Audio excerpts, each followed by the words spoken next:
Yo, hit that like, hit that subscribe. Giddy up. Let's do it. That's my baby. That's my baby. We're going at it at 110%. I just want 5 minutes of happiness, please. Just give me 5 minutes. And they scored! They did it! Left.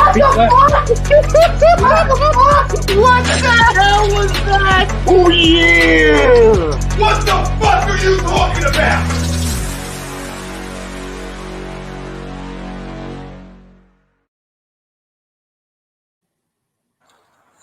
Welcome, ladies and gentlemen, to a brand new edition of the Hockey Happy Hour right here on A2DRadio.com. I am Matt Suter, along with the broken one, Rob Povia. Hey, that's a nice hat. What, you get a free bowl of soup with that? I do know that one. That one's a Caddyshack. I know that one. I always do my movie quotes before we start it up. Let's do it. And we have today on the show, since the Darkwing Brian Daly will be MIA this week, he will be back next week. We have a special guest on, and that is Elite Fantasy DFS writer for both hockey and baseball, Mr. Nick Rodriguez. What's going on, brother? Hey, man, just happy to be here. Ready to talk some hockey. Yeah, there you go. That's what we're here to do. Talk about the NHL Free Agency, all the craziness that's been going on. The Flyers were busy, and, well, the Panthers were busy too, since, Nick, you are a Panthers fan for, clarity for the fans out there.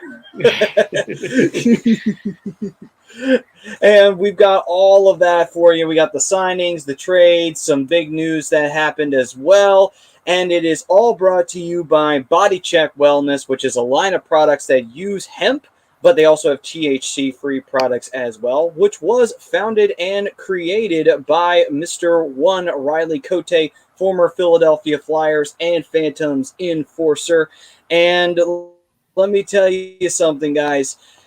Rob has used these products, and they have done him a world of good since he started using them. And it does focus, clarity, balance. Life sometimes can throw a billion things at you. Sometimes it throws you a whole bunch of article work at you. At the end of the day, though, this is the perfect tools to get the job done. And you can use A2D for 25% off of your order, 40% off when Cote's on with us. And of course, the Twitter poll that we have for everyone today, brought to you by Sunrise Detox Counseling Center. If anyone's struggling with mental addiction or mental health and addiction issues, you are a loved one. 856-651-8117. Don't waste time. Get the help you need. That's dangerous and it could send everything into a tailspin. So get the help you need there. All right. The poll question: the Flyers are better now than they were last year. And now this is where I toss it off to you guys.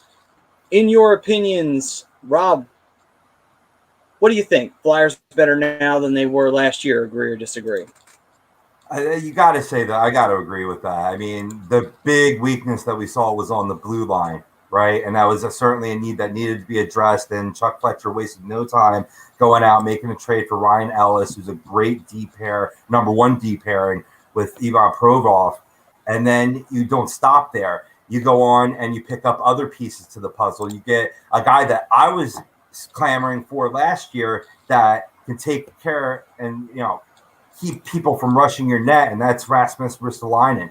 A lot of people have been down on that trade. And we talked about that a lot to nauseam next week, maybe last week. Maybe we'll get Nick's opinion on that tonight. But I think that's going to be a great fit for them. It's going to keep other teams from taking advantage of, just poor play in front of the net and taking liberties in front of that crease. That shit's going to stop, and it's going to stop quick. So I think that was a good pickup. I think, sending Jake out of town, getting a fresh start, and bringing in a player like Cam Atkinson, who is a proven goal scorer in this league. I think there's a lot of improvements on this team. I think there still needs to be more to be done, but at this point, so far, so good. Nick, what are you thinking? I agree with everything Rob said. They really needed blue line help, and they got that. They also picked up Yandel. While he's known for his offensive skills, especially quarterbacking the power play, which he will do extremely well, Philly, his defense is a little suspect. But you give him 18 solid minutes per game. Just let him handle the puck and the power play. I think he'll be fine. The only questionable thing that they did this offseason was sign Martin Jones. Not sure if that was the right move. He's had a save percentage under 900 the last couple seasons, and Carter Hart is very vulnerable right now. So are they going to get the goalie play that they saw from him his rookie and sophomore season? And if he's struggling, will Martin Jones be able to pick up the slack? That's the big question for me. It's a good question to ask, because I even scratched my head, and I'm going to get this out of the way now. I'm going to take some of the blame for this one. I'm going to take some of the blame that we signed Martin Jones, because we talked about it possibly happening last week, and son of a bitch, sure enough, it happened. So it literally happened the next day. Martin Jones got signed. I'm like, really? I follow the Sharks because they're my team out west, and I didn't care for him there. What the fuck makes you think I'm going to care for him with my number 1 team if I didn't give a shit about him on the number 2 team? Seriously. Oh, God. Anyway. No, it's a valid point, Maddie. When I heard of that signing, I immediately thought of you and cursed your name. No, I mean, it's not a terrible sign, but I agree with you, Nick. I think there were better options out there. I mean, Freddie Anderson was out there, right? Available to be signed. I know James Reamer was available to be signed as well. I mean, those are guys that I think would have been a guy that you're going to need a guy to step up and start 30 games for you this season. You know, like that's just the simple facts of where the schedule is going to get laid out because of the Olympic break. You know, so and that's regardless of, you know, does Carter Hart get back his A game or not, or need more help from that backup? Exactly. And yeah, I agree, Nick. I don't think Martin Jones is that guy. No, he's not. Yeah, it's interesting, and we'll talk more about all their transactions and such like that as we go forward. And yeah, that Martin Jones one's going to be an interesting one, so keep track on him and we'll see how he does once the season comes around. And oh boy, hopefully when we give him his share of the games, he doesn't, you know, show signs of what he was doing in San Jose that got him kicked out of San Jose. Anyway, we got the fam chiming in, Pete chiming in. Fam, what's up, Pete? What's going on, brother? We got Jesse saying, what's up, dogs? What's up, Jesse? Prism, of course, chiming in. He's saying your boy needs the hockey happy hour. What's up, Chris? How you doing, brother? By the way, folks, the green that you see, or on your screen, you'll see a little symbol next to their name. That is because they are actually A2D members, which is a great idea for anyone who wants to get in on that. The membership costs $9.99 a month, but there are perks to it. You get appearances on shows. We had Priz on here, and we give him shout-outs all the time. We give everybody as many shout-outs as possible. You get those. You also get weekly sports picks from the Money Pot podcast. Those are guys who knows what they're talking about. Hey, listen, you got 2 guys over here on the show who do the DFS. They do the writing of what you should go with and what you should go and what you shouldn't go with. Money Pot does the podcast version of that. So between all this knowledge here, you're going to be making yourself some money. So, you know, take advantage of that. So become an A2D member, by the way, guys. You get those benefits and you get those perks. We've got gentleman by the name of Caden Talk Sports. Who'd y'all pick up? He is a Bruins fan, so he said later on in his comments, I hope y'all got worse. Well, as a Flyers fan, I hope you got worse. So just gentleman's agreement, understandable so. One team not liking the other. And stick with us, Caden, because I am going to sing your team's praises tonight, whether you're trolling or not. I'm just going to be real, but we'll get to that when we get to that. So stick around. Absolutely, good conversation. To give you the breakdown of what the Flyers picked up. The Flyers picked up Martin Jones, as we talked about, for the backup goalie to Carter Hart. We're all scratching our head on that one. We picked up Rasmus Ristolainen in a trade, Cam Atkinson in a trade. We also got Keith Yandel, signing him, and as well, we also traded away Shane Gostisbehere for nothing, which was, interesting.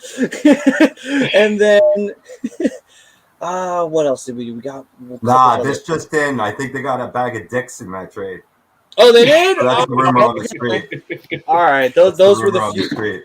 that was the future considerations. Okay, totally understandable on that one. Now I see why they pulled the trigger. Yeah, I mean, yeah. especially for a player who, I mean, I don't even think, Nick, call me out for being a homer if I'm being a homer here, but his play did appreciably get better. I don't know if you can dive into the analytics on that in terms of, his overall health, rebounding from that knee injury. I believe he put up 40 points and was a -2 on the season, still always poor with his defensive responsibilities, but I thought, he played adequate defense and really brought those sharp moves, those quick cuts that you don't often see on the ice that you normally see on the gridiron. You saw those again to have to give up him and picks to get nothing back. Is that the worst deal of the offseason for you? Not at all, actually. I feel like for some reason Ghost and Philly always had a weird relationship. I feel like he was getting scratched even when he was healthy. Not sure why, but you kind of replace him with Keith Yandel, both offensive defensemen, both great on the power play. Keith Yandel under $1 million. So I think it's a heck of a replacement, and Keith Yandel's as durable as they come. So I don't mind the move trading him. If they're trying to save money, maybe they make another splash next offseason. Who knows? But right, don't hate the move. Gives the cap flexibility for certain, and they utilized it a teensy bit with Yandel, and you provide a good point that you could get value from other places, even if you didn't get it from that team. That's a good point. Yeah, very good point on that one. And Ryan Ellis is the other big pickup we got in, and we also signed Nate Thompson back for another probably brief run with the Flyers. Nasty Nate, he's back. I was happy we got him back because I did like his play. He was, third liner. He's not going to thrill you, but man, he hustles and he busts his ass. And that's something that you got to love from him, so I had no problem with bringing Nate Thompson back. And it could be just the beard that's, could be a little bit of that. That's making me a little biased there, but still happy we got Nate Thompson back for that brief run. Anyway, we got Ully is God chiming in. What's up, brothers? What's up, Wills? What's going on, dude? And Jesse saying, but adding Rasmus Yandel make us better. And Prism saying to the Jones thing, Philly could always trade for Khudobin or Holtby. Pretty cheap. Dallas has a glutton of goalies right now. Goalies. I think Braden Holtby's gluten free at this point. You're not getting too much sweet stuff from him anymore these days. They had the QB factory in Philly. Well, they got the goalie factory down in Dallas, apparently. And let's see here. Benny's Nation saying, do we think the moves being made are to turn the team over to Hayes in a year? Cam, Yandel, I know it's only a one-year deal. Hayes playing under AV in the past. You could argue that, but I think because Yandel's only going to be here for a year, I don't know if... Well, how old is Yandel? He's... For sure. Mid-30s is my guess. I was going to say 33, 34. I mean, for me, Maddie, I think it's going to depend on what level of play you get from Hayes this year. How well does he come back from that sports hernia? I think that's going to indicate, whether they do have those intentions or not, or at least carry forth on those intentions. Yeah. I mean, he's a good leader. He keeps the locker room loose. That's the kind of captain that I like, usually. You know what I mean? Maybe Claude's been a little bit more straight-faced, but he's a yapper, though. I also like them, too. You know what I mean? People always try to sell on Claude. God damn it. God damn it. No. Got to do what you got to do, I guess.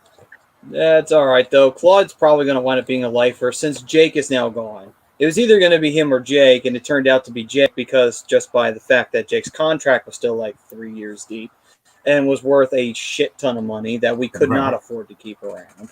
So we had no choice but to get rid of Jake at this point.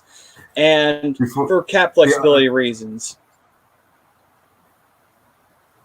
Yeah, that was it. No, for cap, yeah, I got you on cap. Yeah.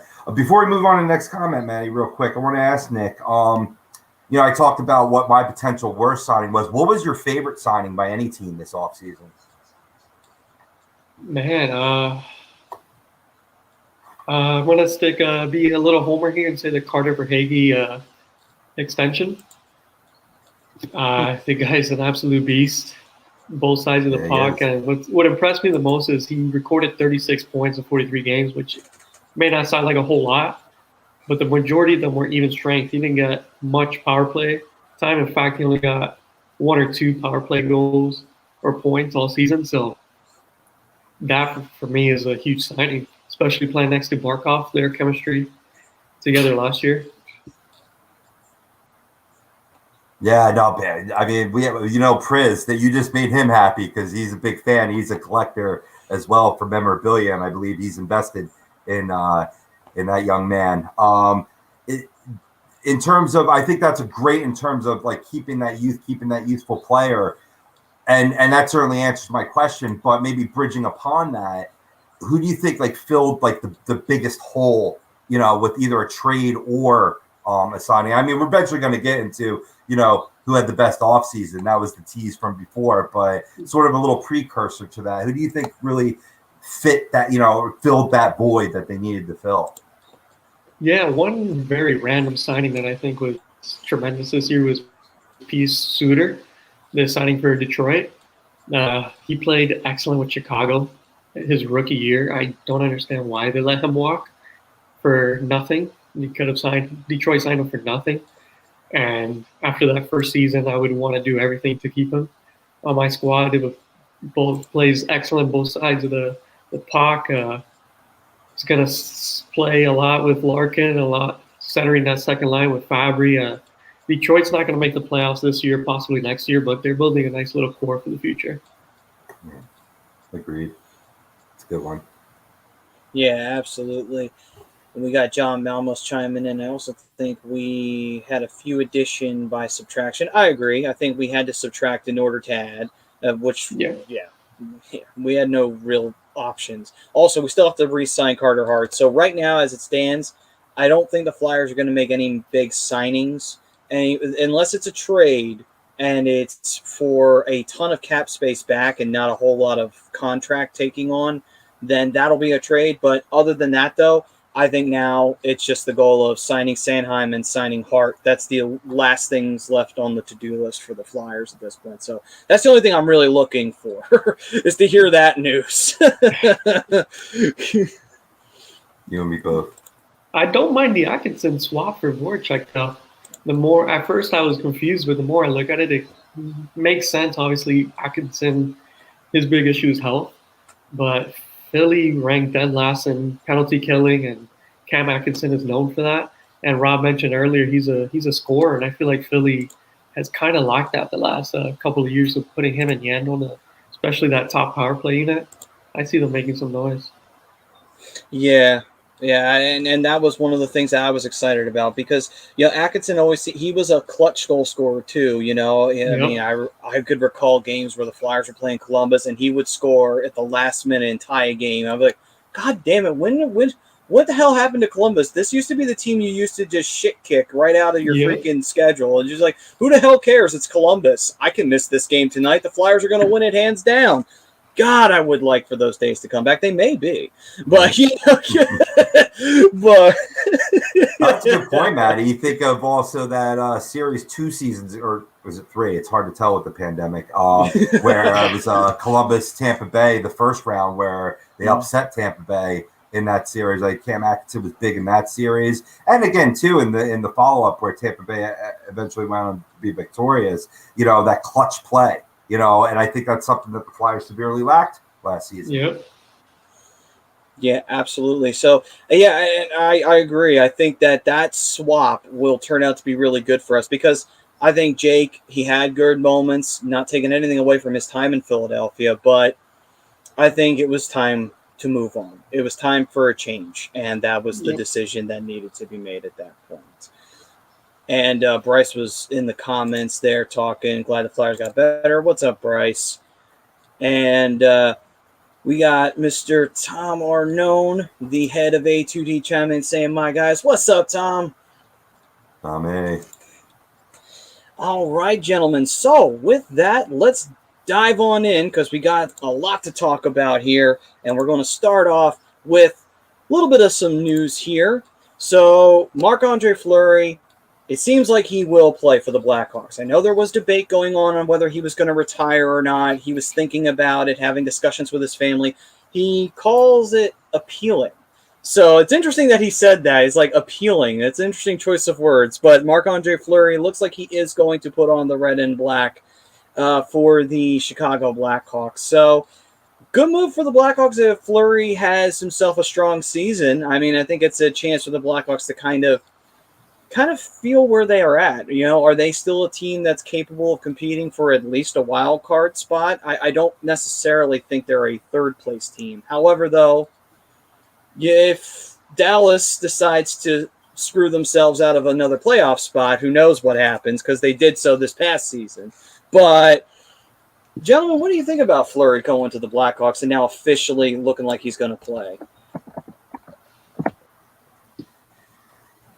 I'll take this. I'll jump this in real quick because this kind of ties into, I'm not going to let that cat out of the bag yet. I'm just going to talk purely Fleury. I think it's a big improvement between the pipes, having that veteran leadership, a guy that, has been there, done that, both regular season playoffs, can still make that, spectacular save. That's instantly going to make Blackhawks better. It's instantly going to get them back to relevancy, along with other moves that I'm sure we'll talk about later. Potentially getting back one of their key figures, health permitting, in Jonathan Toews. Then you all of a sudden the best defense is staying in the offensive zone. So the combine of the two, I think it could be a quick turnaround for Chicago, and I'm sure Blackhawk fans are excited that Fleury decided to still give it another go and not retire, and I am too, for that matter.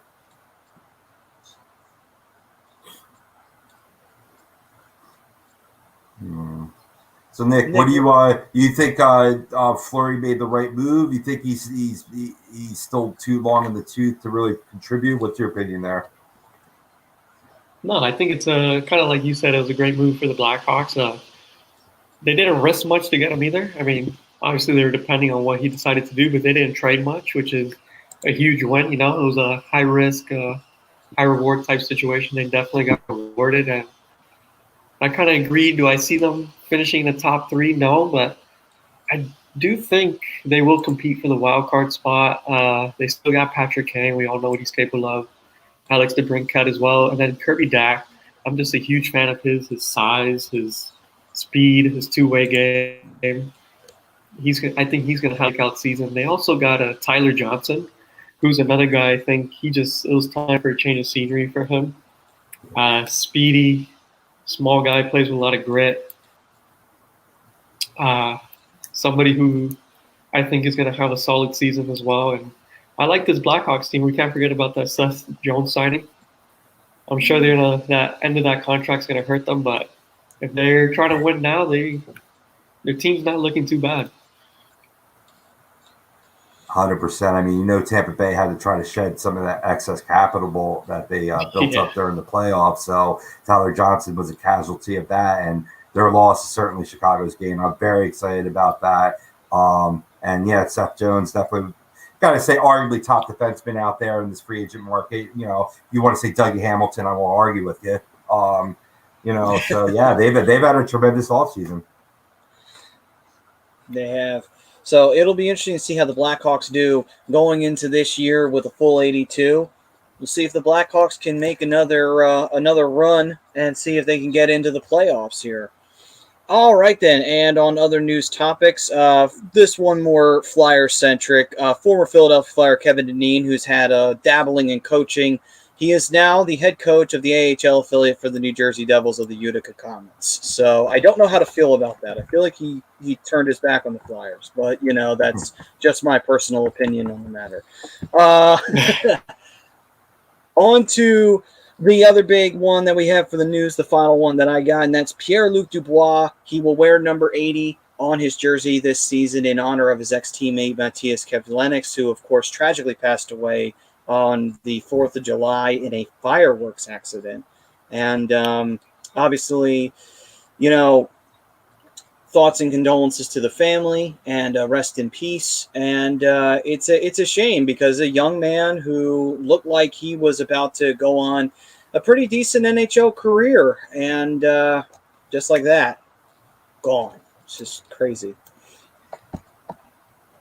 Yeah, isn't it true that he and I'm not sure if this is the same player or not that's wearing his jersey number, but that he stood in the way, that it would have been him and his pregnant wife that would have gotten hit? I read briefly about that. I just didn't know who he stood in front of. You know, like he died a hero. Yeah, it's just, I do believe you are right on that one, Rob. So it would make sense that you'd wear it. Like, I know I would wear his jersey number, you know, if he saved my life or my wife's life. You know what I mean? Oh, yeah. So, well, yeah, I don't mean to laugh. It's a tragic story, you know. But for everything, you know, for Dubois and all the craziness that followed him, for him to do something like that, you know, very classy thing for him to do. And I hope he has a really strong rebound season, you know, and, you know, for Kev Lennox, you know, for him. But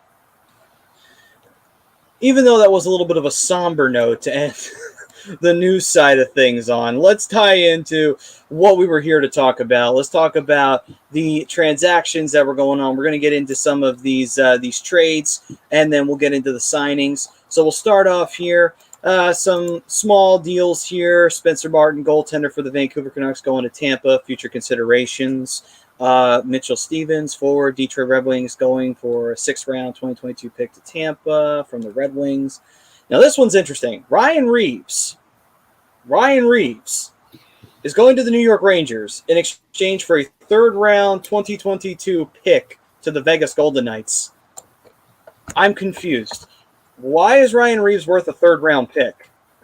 Like, correct me if I'm wrong. Isn't he, like, at most, like, a 6th? Maybe a 7th at worst? Like, I would not be trading a 3rd-round pick for Ryan Reeves. Hell, I don't even know if I would trade for Ryan Reeves. But that's just me, personally. What is going on with this? What? I think you're overthinking it, man. It's very simple. I'd rather be on his team than play against him. Yeah, that's a good point. That's a good point. Throw the analytics out the window, man. Trading the pick for our players' health. Yeah, man. Oh, that's true.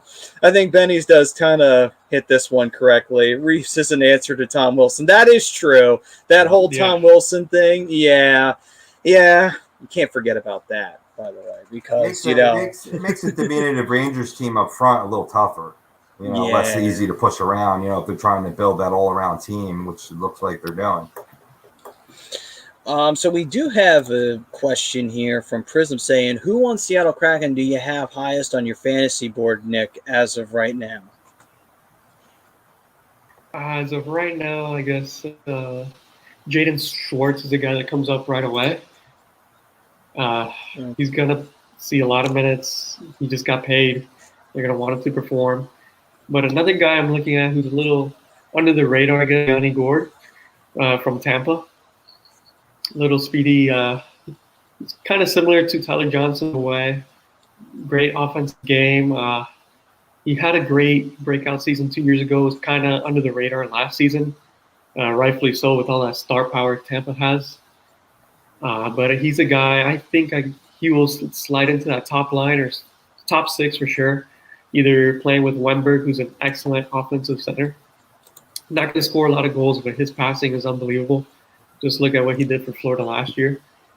Or Jared McCann from Pittsburgh, who is also a former Florida Panther. Also another guy, passes the puck well, moves the puck well, cycles the puck. So Yanni Gourde is my underrated, but then my obvious is Jaden Schwartz.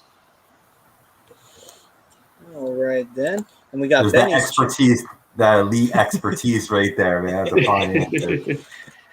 And we got Benny's, who's also got a question for you, saying, Nick, what is Taylor Hall's value this year? Oh, man. I'm all in on Taylor Hall. I know he's been down these last couple of years, but I think he's found his fit in Boston. I'm hoping I guess not really hoping, but maybe they make a move for Jack Eichel. And that was going to cost them quite a bit, but you put Jack Eichel and Taylor Hall together. My, oh my, with that top three already. But even if they don't, he's skating with Charlie Coyle, which I'm projecting is what he'll do.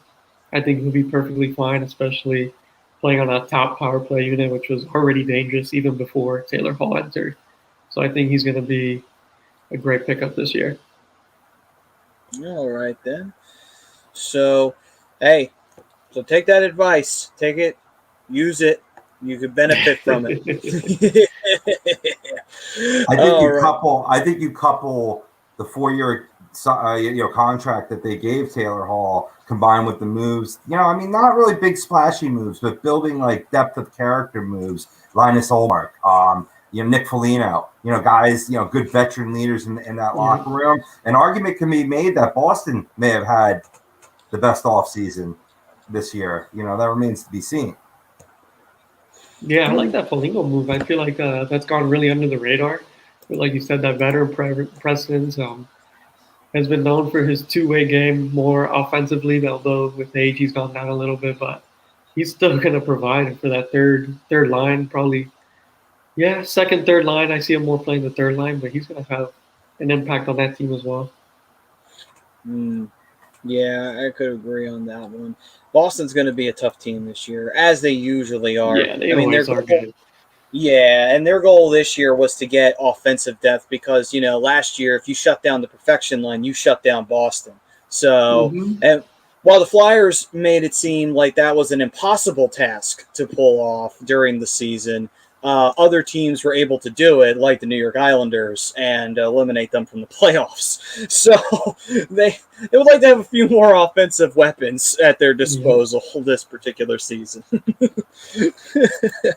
All right, on to more trading here. So this one, an interesting one. So the 2023 second-round pick went to Washington. In exchange, they sent Vitek Vanacek, their goaltender, to the Seattle Kraken. Now, obviously, Samsonov was being considered to be the number one guy. However, though, of course, you always had Henrik Lundqvist in the back of your mind because you weren't sure if he was going to come back and maybe sign another one-year deal for Washington. Maybe say, you know what, I want to give this a go and try. But I guess, obviously, Washington officially put a ring on Samsonov because they sent Vanacek off to Seattle. Do you think Washington made the right move? Because Vanacek didn't play bad for Washington during the games that I was seeing for him. Didn't he get traded back to Washington?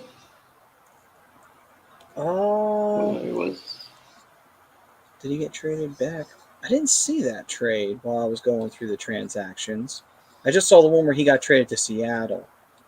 So I didn't see that. He got moved right back? Really? I believe so, unless I'm thinking of somebody else. Let me see here. I'm going to double check that, see if he did get immediately moved back, because I didn't see it when I was looking up the trades that happened. Okay, Benny's Nation is saying he did, and usually Benny's Nation is right on the button with that. Yeah. Yeah, they traded him back once they signed Grubauer. That's what happened. Okay. Yep. Okay. Yep, Yep, I see they traded him back for a 2023 second-round pick. That's interesting. So, fucking Indian givers. Is that wrong? Do I have to correct that to Guardian givers now? Guardian givers. I don't know. What's funny is I'm so pro Guardians in new articles and stuff like that, but we like jokes here. Yeah. But that is interesting to note, though, that they make that deal. And now they said, okay, so they send Vanacek back. So I guess Washington can continue to have this debate. Who do they want? Do they want Samsonov or do they want Vanacek? Who are they favoring more right now? And that's not a bad thing to have because between the two of them, not bad choices on that side of it. So, Nick, as the writer for the DFS side of things, who would you favor? Like out of the two teams, like say you're Washington right now, you're looking at the stats. Who do you think gets the more of the nod from Washington? Honestly, I think it's going to be split. I wouldn't draft either of those guys if I'm doing season long, just because kind of like what you're saying, who's going to get the nod? I think they're going to ride the hot hand, kind of like what Vegas did at the end of the year with Leonard and Fleury, and we've seen Pittsburgh do that all year, and Philly, for the wrong reasons, of course, they couldn't find the right guy. But I think it's gonna be one of those situations. Whoever runs away with the job, So it's more of a wait and see approach from a fantasy perspective. Gotcha. So, yeah, that makes sense. And I wouldn't be surprised if they do that because they were kind of thrown into that loop with the whole Henrik Lundqvist situation. They definitely didn't see that one coming. Yeah. Oh, we got Aunt chiming in saying absolutely better right now. What's up, Aunt? Hopefully everything's going well with you, brother. And then he's saying they want Don Beaupre back. That's a little hard to do. He's been a little retired for a little while, but maybe he'll dust off the pads and come back for him. He did have a cool helmet for him. He had the lighthouse on like the chin strap and everything. So that was pretty badass, though, Beck. You never know.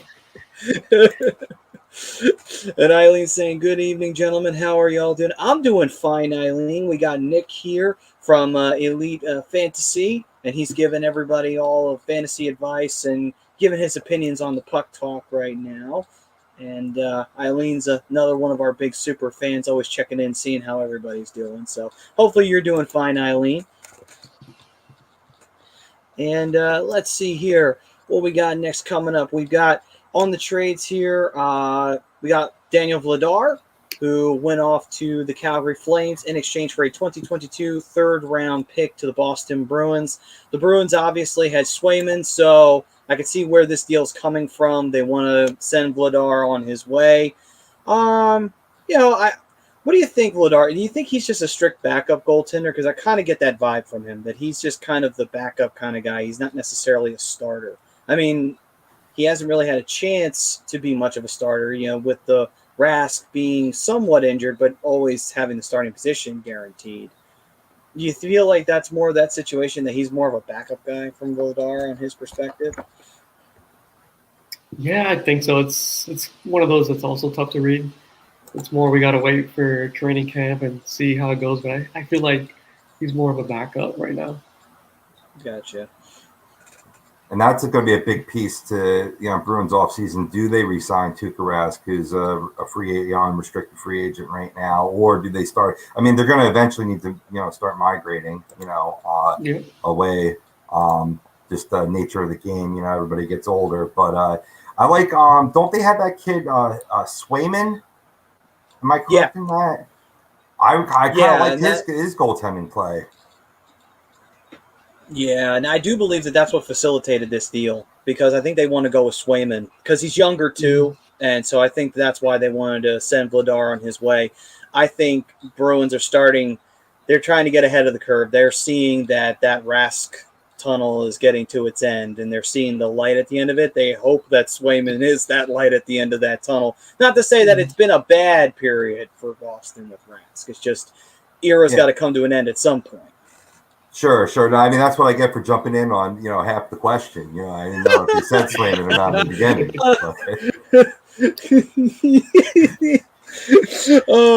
So next up on the transactions list, we got Will Butcher, defenseman, and a 2022 fifth-round pick going to the Buffalo Sabres for future considerations from the Devils. So interesting move for the Devils, because I know Butcher was kind of a guy that we were looking at. Maybe he could be something big for the Devils moving forward. Guess they gave up on him. Sent his ass off to Siberia. But yeah, I guess spending all that money on PK Subban and Dougie Hamilton, no room for an offensive defenseman. Yeah, true. And on saying, do you think Chuck has one more trade in him before season starts, like JVR and that salary? I think the team has too many wingers, and the puzzle still doesn't fit just right yet. We need a 3C.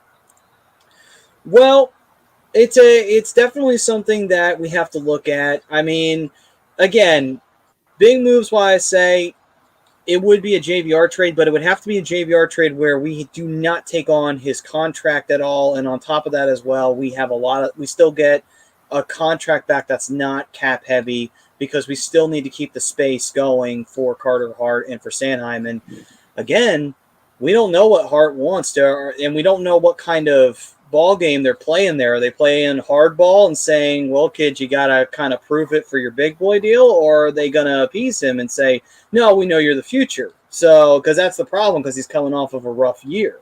So that's where it's like, you still want the cap space. Plus also Sanheim on top of that. So you need it. Yeah. What do you think they do if Hart has a bad year? See, that's the problem, because that's when you get into the talk of what kind of deal do you sign him to. So that's I'm in favor of a bridge deal. And personally, myself, I'm leaning towards the bridge deal side of things. That's where I think they should go if they're smart. But at the same time, see, here's the thing, though. I feel like if Hart seems like he's the kind of guy who would take that and say, you know what, I kind of get it. I didn't have a good year and I need to rebound. So I'm still, I'm going with the bridge deal. That's my final thing. Bridge deal all the way for me on Hart. All right. And I understand that, but I think you got to reinforce your faith in the kid. I think that's only going to make him play better. You know what I mean? And I'm not saying that you pay a king's ransom, because you got to earn it, but I think that, they take care of him, to their full capabilities, with this flat cap. And I think what you see is a potential deal maybe of JVR for an aging center iceman out in Los Angeles to bring in. And at least that'll be a little bit of some salary cap relief, to potentially do that. But here's the thing, Nick, is that the Flyers have a little ace in their hole, and his name's Felix Sandstrom. And he's a good young goaltender in this organization that I'm not putting him on Hart's pedigree, but he could be that kid that's like a 1B that maybe, outworks, and we've talked about on the show that we wouldn't even half mind having him back up Hart and really have it a drive for a goalie competition. That might be the complete antithesis of what I just said in terms of the contract, but what are your thoughts on that in terms of having another younger goaltender, be a backup for your starters, a young starting goaltender? I feel like I would prefer Jones, as much as I hate to say it, in that situation. I feel like you need some veteran presence. It's tough. But I go with Jones. He's won a cup, believe it or not. So he has that going for him, brings that championship experience, and especially with a young kid with Hart who's been struggling. Hopefully they can feed off each other and compete. But if both young guys are struggling, that can really hurt the team. That's the point. It's tough because it just happened to be a year where he had a down year on the last year of his entry level deal. If he had that, if he had continued his play from before that he was doing in the bubble in that Montreal series, this wouldn't be a big issue to talk about right now, but it's a hot button topic, and it will be until we finally get that news update that said, hey, Hart's officially signed for this many years and this much money. You're officially tied to him. So congratulations, boys. But still, though, I don't want anybody to think, too, with me favoring a bridge deal, that I have lost faith in Hart. I haven't. I still have a lot of faith in Hart. I'm looking at this from a side of, okay, what can we do to help ourselves and at the same time keep Hart? It's like, we got to try and see if we can have our cake, make our cake and eat it, too. We got to figure out a way to do this. As a GM, that's what you always have to figure out. But, I have a bad feeling we're gonna have this debate all fucking off season. Oh god, it's gonna happen all year. The fans are like, "When's this Hart deal gonna happen?" When's the Hart deal? It's like, God, I don't know. We know when we know. God damn it! It's gonna be the Philly drama. Yeah, no, there's no doubt about it. But if I said it once, I've said it 1,000 times, and I'm gonna keep on preaching it. You got to reserve some judgment for players during a pandemic season. And it hit Hart bad as a young single man that basically went back and forth and was isolated, to the game and his home and the rink, and that was it. I mean, we've seen how that's affected the nation in various degrees. Some people are fine with it. Some people have a lot of trouble with it. He had a lot of trouble with it. So I'm in any sport, Nick, I've just been reserving some judgment in terms of my fantasy evaluation, just leaving that little extra doubt, because as much as we pride ourselves on diving into the analytics, you got to understand there's the human element. They're players, they're people just like us. Yep. All right, then. So on to our next trade here. Lonnie Peterson going off to San Jose in exchange for a 2024 fourth-round pick. San Jose still trying to be competitive. I'm really getting frustrated with them.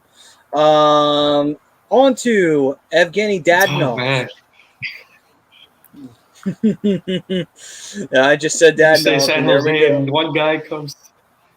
Oh, I was still reminiscing on San Jose and that whole situation with Evander Kane.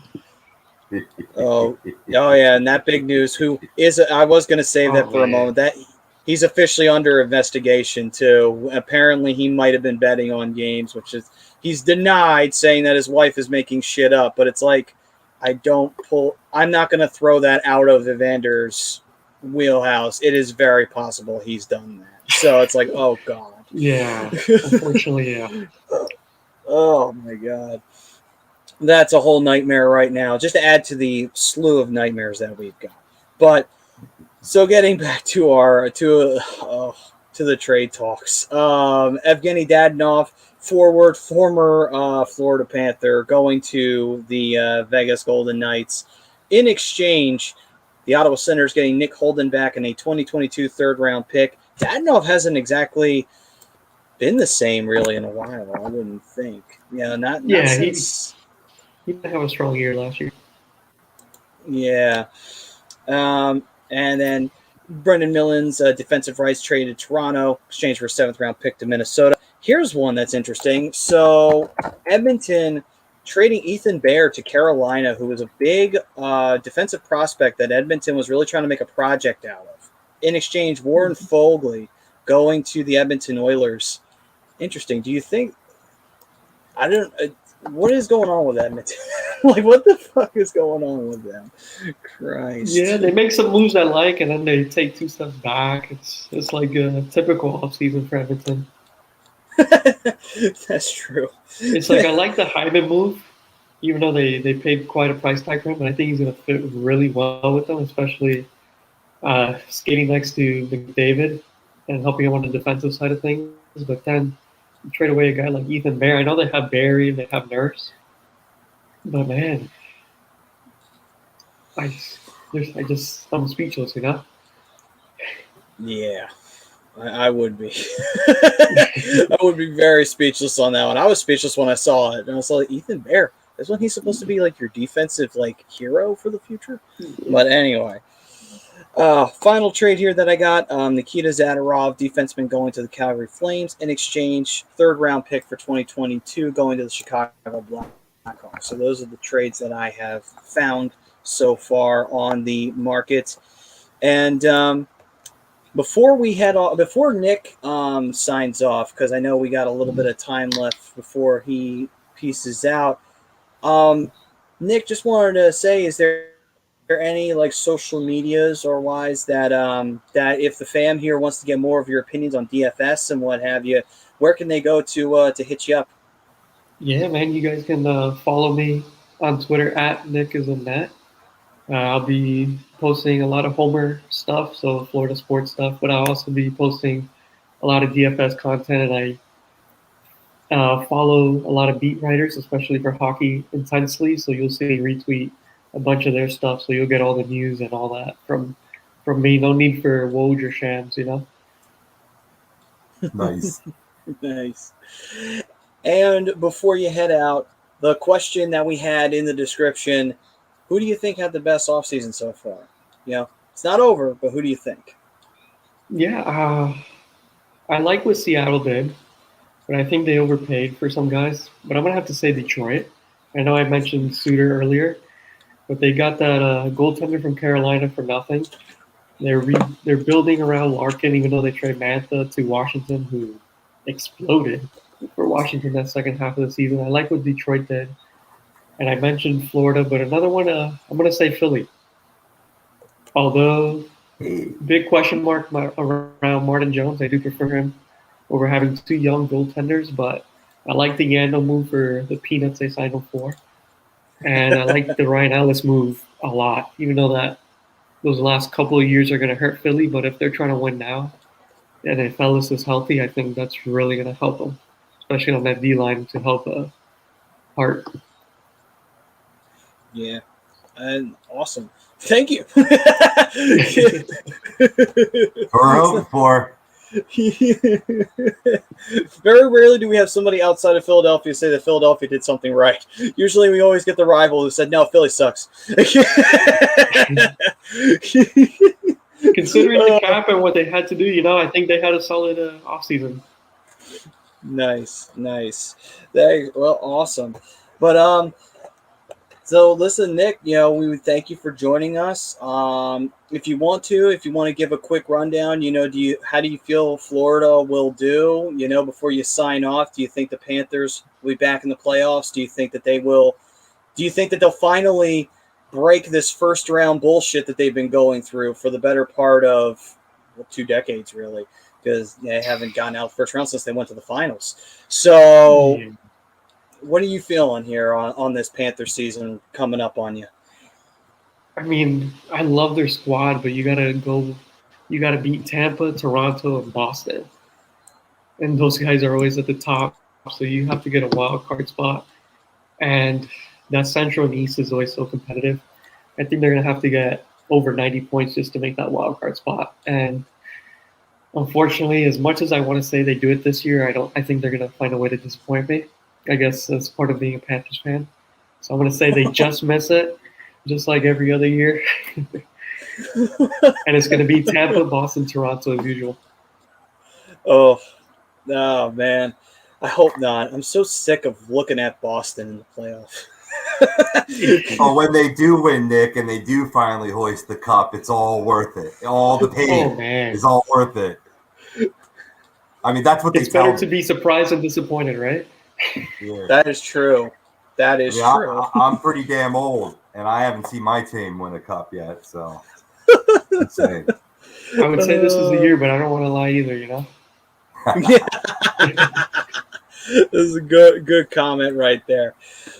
Well, Nick, man, thanks for joining us. We hope that the Panthers, they do something this year more than normal. Hopefully they can make it 2 years in a row where they've made actually 3 years in a row where they've made the playoffs. And hopefully they can upset somebody in the first round and everybody can point and laugh at whomever they beat. Be nice if it was Tampa, right?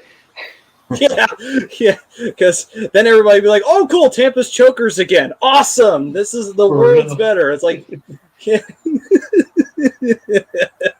Yeah, 2 cups later, they're such chokers. Anyway. Anyway, Nick, thanks for joining us, brother. Thanks for having me, guys. Yeah, man. Pop back on the happy hour anytime, brother. You're always welcome, man. Oh, appreciate it, man. All right, brother. Peace. All right, guys. And that was Nick Rodriguez. You can find him on Fantasy Elite and, like he said, on his Twitter handle at NickIsInNet.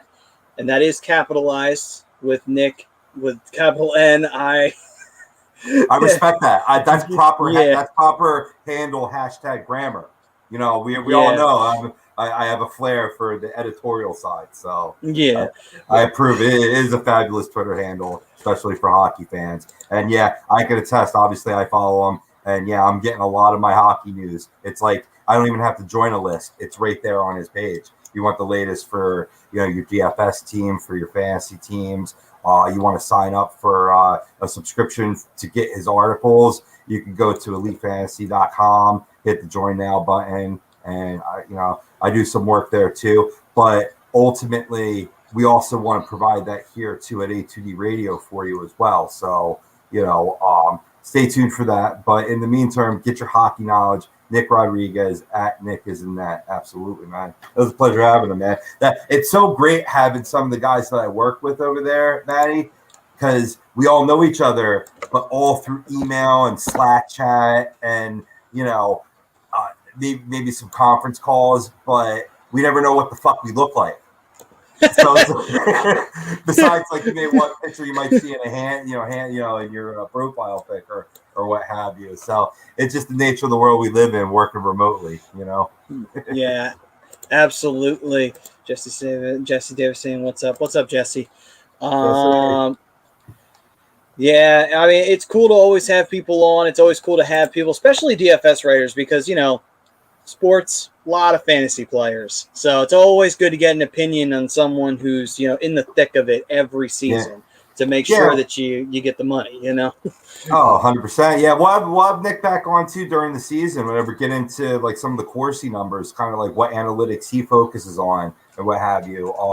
Like I said, freaking want to keep the two separate entities. I don't want to have it be a conflict of interest, but I think it's always good to cross promote. Definitely the boys over there have helped us out here. I want to get that more going on as well, because it could be an absolutely mutually beneficial situation. That's what we're talking about. All right.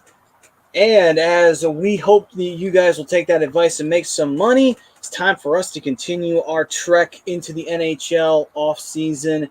And now it's time to take a look at the signings. So here we go. Time to roll up our sleeves, because a lot fucking went down, because once that fucking starter pistol goes off, the fucking GMs start throwing contracts around like it flows like fucking wine when that shit starts off. So here we go.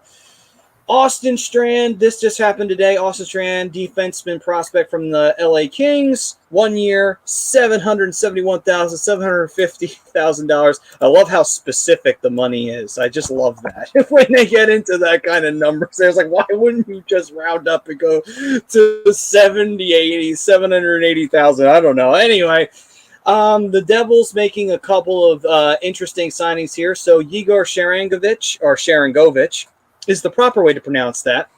I should know. I've had to deal with him for the last few years.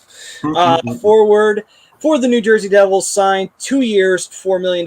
Good move for the Devils. He's a hardworking, nose-to-the-grind kind of player, and he does find a way to score. So I would say not a bad depth choice on that part, signing him back.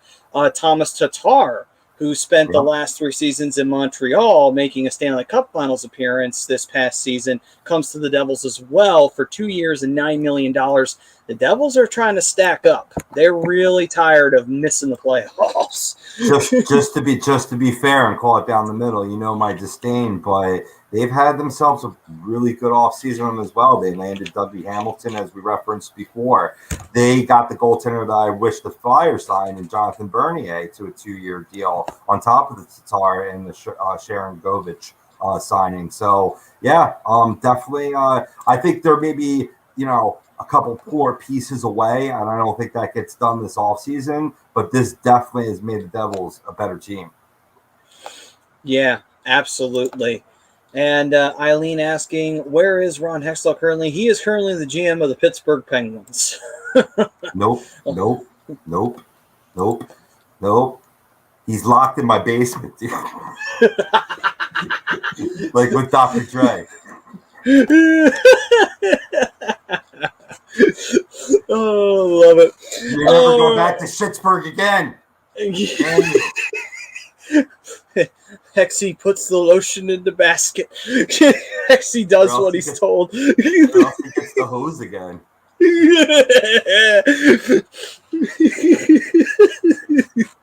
Oh, that's a callback, by the way, to an old Halloween episode for Hockey Happy Hour way back in the day. In case anyone wants to go back into the vault. Yes. That's right. Yeah, that's right. Yes, lots of brightness going down right now in the happy hour tonight. And Eileen, fuck Schittsburg. Just all good stuff all around here right now. Good vibes going here. We're gonna, you know what? I'm gonna keep that up for a minute because fuck Schittsburg. All right, on to, let's see here, other signings here. Tyson Berry from the Edmonton Oilers, defensive player, very important defensive player, by the way. 3 years, $13.5 million. I'm surprised they had that much money to sign him, but they were able to, and he is now officially locked in 3 years for Edmonton. good move for them. They need all the defensive help they can get. Yeah. Tyson Berry is possibly the best player that nobody wants to keep. Yeah. I don't understand. Like, he bounces around a lot like a $2 hooker. I mean, come on now. He's a good player. He's a really good player. I think it's a good move for Edmonton. Yeah, it is. Like I said, defense, they need his help so bad. And it's crazy to think that Edmonton traded away Ethan Bear, but whatever. Maybe that was to sign Barry, but then again, Bear was on an entry-level deal, so it's just really ridiculous. Right. But Prism saying we need a Celtic Pride remake, but Flyers Pride. The hockey heavy hour guys getting that next off from Pittsburgh. So then that means when the Flyers meet whomever they meet in the Stanley Cup Finals, we have to wear their jerseys and hope that the other team wins, or otherwise we go to jail. Oh, goody! We got a secret rep, and Kim Perron's going to help us out and infiltrate. Oh boy. To you both, what is the team you loathe the most? Right now for me it's still Pittsburgh. No. It might be Boston now. I think Boston jumped Pittsburgh because Boston seems to always beat us. So that's the reason why. Pittsburgh they're number 2 right now.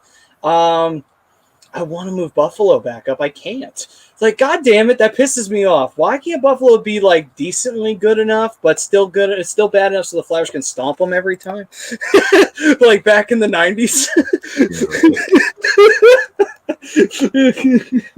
After this past season, Eileen, I have a new answer for that question. That has been historically the New Jersey Devils, but after the Rangers scored a touchdown in the extra point, they're back to the top of the shit list. The damn blue shirts, and that's only going to intensify because as we're getting better, so are they, and they're young as well. So they're going to be a problem. Yeah. Fuck you. Yeah. So, but Rob is going back to the 80s with the big Rangers hatred. Although the Rangers are the oldest rival, I'm going back to the 70s with the Bruins hatred. There you go. There you go. Benny's saying Pens, then Rangers. So his number 1, still the Pens, still number 1 in his heart of hatred, the Black Heart. And then the Rangers go to number 2. All right, so let's see here. Alec Martinez, defenseman of Vegas, locking him down 3 years, $5.25 million. Good move for the Vegas Golden Knights to keep themselves very strong on the defensive end. The Knights are still just that team that's just like, God, this team better win a cup soon. Because if they don't, if they wind up sucking for a good little while because they didn't get draft capital back, then it's like, oh boy, you failed to win a cup too. Oh, they better win a cup. That's all I got to say. For sure. Eileen saying, no, it's a good. Oh, I'm sorry. Go ahead. I'm sorry, Rob. Go right ahead on that one. I just think that's a great signing. It kind of now makes sense. A lot of the other moves, freeing up some space. You know what I mean? Taking on Nolan, who has low contract money. You know what I mean? To free up to lock up Martinez. Who has been a great defenseman in this league for quite some time. So I like it. Yeah, I agree on that one. Eileen saying, got to get going. Hope you both have a good rest of your evening. You as well, Eileen. You as well. And on to Brandon Suter, center for the Vancouver Canucks. 1 year, $1.125 million. Good signing for them in terms of depth. I think they need to keep that going because, again, Vancouver's been good old Jim Benning. Can't keep himself out of the trade market for long, and he certainly wasn't this year. And Prisms, the best comments ever. If you could find the one about the ghost tears. Oh, yeah, the ghost tears in the cup, and then the cup runneth over. Yes, very well said on Prism's part. And for his Eileen answer, he said Red Wings and Bruins are his 2 most loathed teams. So there you go. And I think that was a little bit of a hi to Don, who is not here right now. So I'm kind of surprised. And he's missing all the hype that Nicky was given for Detroit in this offseason. Yeah, like damn, Don never here when the Red Wings get praise. Oh, he'll catch us on the flippity flop. You know that. He'll get the good tidings eventually. Yeah, eventually. All right, on to Jordan Martinook, left winger for the Carolina Hurricanes. 3 years, $5.4 million. Not a bad player to have re-signed to your team. Another good depth choice on Carolina. Carolina just, even though losing Dougie Hamilton, bit of a tough loss, they're still a very competitive team, albeit, though, we're going to get into their goaltending situation, and we'll see where we're kind of at with them when the season gets going. But, not a bad choice, though, getting Martinook back for that time. No, yeah, definitely not. They've been very active. I think they've been one of the most active teams in this. And don't forget that they got Tony DeAngelo, who is a problem child for the New York Rangers, but yet was a good defenseman. Played some good minutes for them at times. I wouldn't say consistently, but that's still going to be a toughness factor addition. You said Martinook there, and we'll get into the goalie situations as well. A former Flyer going to Carolina, but yeah, I mean, it does stink. You lost. I couldn't, in good conscience, pick Carolina because you let Dougie Hamilton walk, and the trade that I believe it was a trade or even a signing where they let the Delphovic go, that young goaltender, for basically nothing. Yeah, it was a deal. That was a head scratcher for me because I thought that was who you were going to be building your team around. Yeah. Nedeljkovic. I'm here pronouncing hockey names like Sean Kemp. No. I wanted to give myself praise before. That one name that you were having trouble with, I just rattled off right off the tip of my tongue. I was like, damn, that's a first. Yeah. Hey, listen, man. First time for everything, right? The sun shines on a dog's ass some days. A broken clock is right at least twice a day, right? all those other wonderful sayings you could throw in there. But speaking of Tony DeAngelo, just to sum that up, he did get signed Carolina 1 year, $1 million. So we'll see how he pans out and see if his new home, if it's a little bit more hospitable after his unceremonious exit from New York. Very cheap deal. Very cheap deal. And like you said, good defenseman. It's just his off-ice antics is what got him in trouble. So maybe mature learning lesson here, and maybe brings that good play and none of the other shit, which hopefully he needs to go kick it with B-Dales down in North Carolina, man. He'll mellow him out real quick. Yeah.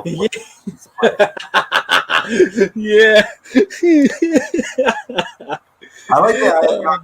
It's a veteran. He's old, but Derek Stepan, signing the 1 year contract. That's not a bad deal as well.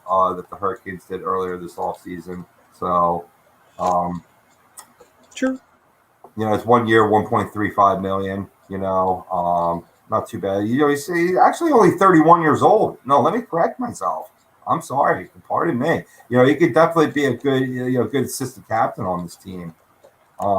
Like I said, Carolina didn't do too bad in terms of letting some pieces go and then pulling them in. It's just the Delphovic deal that was a head scratcher for me. That definitely was. I agree with you on that one. Maybe there's somebody else in their pipeline that we don't know about that they like even better. Maybe, but still, as of right now, it seemed like he was young enough. He was a rookie, so it's like, okay. And the guy they have in that pipeline better be the second coming to Cam Ward. That's all I got to say about that for them. He better not be a follow-up to Artur Zerbe. But on to – there's a name you probably haven't heard in a while, ladies and gentlemen. On to Evan Rodriguez, centerman for the Pittsburgh Penguins, 1 year, $1 million. I like this move for Pittsburgh. Rodriguez is a good player. I hate him, which means that's a good thing for Pittsburgh. So not a bad move on Ron Hextall's part to sign him back. No, I'm sorry, whomever you have in that fleshy Hextall suit, since you have Hextall in the basement. He's a good penalty killer. That's why he's solid. He's a good. There's that familiarity. He's been in the system. Absolutely lock him up. I agree. All right, so back to Carolina, because it just so happens the next one that I found was 2 years, $4 million, Antti Ranta going to the Carolina Hurricanes as a goaltender. I'm wondering how this is going to work out, because you have Antti Ranta being the one goaltender on that side of it, and then on the other side you also have. I believe it was, who was the other goaltender that Carolina signed? I had him here on the list. I just got to find him. And while you're finding him, I will compare Carolina to the Oakland A's. They play like money hockey with specifically with goaltenders, man. Scrap heap guys to put together. That's what Antti Ranta is. Yeah, I mean, I don't hate Antti Ranta. He's not a bad goalie by any stretch of the imagination. I mean, put it to you this way. If they had brought him in as a Flyers backup, I wouldn't have been complaining. I wouldn't really have scratched my head near as much. Well, I still would have, a little bit. But it would have been like... Is it 2013? I don't know. It's a very interesting move that Carolina decided to roll with there. And I believe, was it Reimer? I think it was Reimer who wound up in Carolina. And the sign? Oh, no. Are you talking about who signed with Carolina? Yes. Yeah, well, the one guy that, is former Flyer Alex Lyon. Oh, yes, that's right. He did. Yep, that's true. But is that on top of this as well? Like there was another deal as well? I believe it was. I can't find it at the moment, but I got the list, so we'll see it. Oh, no. I know what you're talking about. You're talking about the other guy I wanted the Flyers to sign, Freddie Anderson. Thank you. That was who I was thinking of, Freddie Anderson. Thank you very much, Rob. No problem. I'm on. I got you back. Yeah, so, they signed him. So, I mean, they're rolling with Anderson, and most likely the backup will be Ranta. Third string would be Lyon if we're going based on his Flyers credentials. So, And here we are. Freddie Anderson, 2 years, $9 million. I don't get it. Like, forgive me, I just don't get it. Why would you trade a young goalie around, It looks like these sound like a lot of stopgap guys to a future younger goaltender. And Freddie Anderson, you get some good years as a starter out of him. I'm a big fan of Freddie Anderson. He's won me a lot of money in DFS. That's why I like him. True. That's true. That's a good point, actually. Oh, my God. It's tough. You know what I mean? It's the tough position to fill, the toughest position to fill. And it's like when you have the goalies that hit, you build a love affair with them. You love them. That's a good point. That's a very good point. My precious. The person saying Daly going to show up one day in a Dale Earnhardt hat, and Charlie Daniels talking about taking another left turn. Damn, in North Carolina. Yeah, man, the devil didn't go down to Georgia now. It's North Carolina. It's not that hickish. Come on. Oh, my God. Person saying you better be putting us up, man. I want to do a Myrtle Beach trip. Let's go. Yeah. The person saying I'm gonna guess Maple Leafs for minimum, and he's saying that on the James Neal sweepstakes that Benny's Nation was talking about right there, since he hasn't signed yet. So that's an interesting thing to keep track of as we move forward. Let's see here. Weren't the Flyers supposedly in the market for Neal a few years back? That'd be interesting if they swooped in and signed him cheap. It would be. I mean, it would add toughness to the team, so it wouldn't be the worst thing in the world. I mean, I'm not. I kind of lost a little track of him, but from what I know, the guy can score. He still can. Well, he was playing in Edmonton last time I remember, but of course that was a while ago. But I would say, yeah. I mean, it wouldn't be the worst if you get him on the cheap. I'm not. Like, we get him on a Yandel deal. I'm not looking for anything long term with Neal. I'm willing to flirt. I ain't willing to, to marry on that one. Oh, that's exactly. No doubt. I mean, last year in 29 games played, he only had 5 goals, 10 points. Previous season in 55 games, 19 goals, 31 points. So I mean, it's a guy that maybe could be. I mean, maybe it's a lateral deal. Maybe I'd rather just have JVR in that slot because JVR is going to get you 15 goals, and I like his net front presence.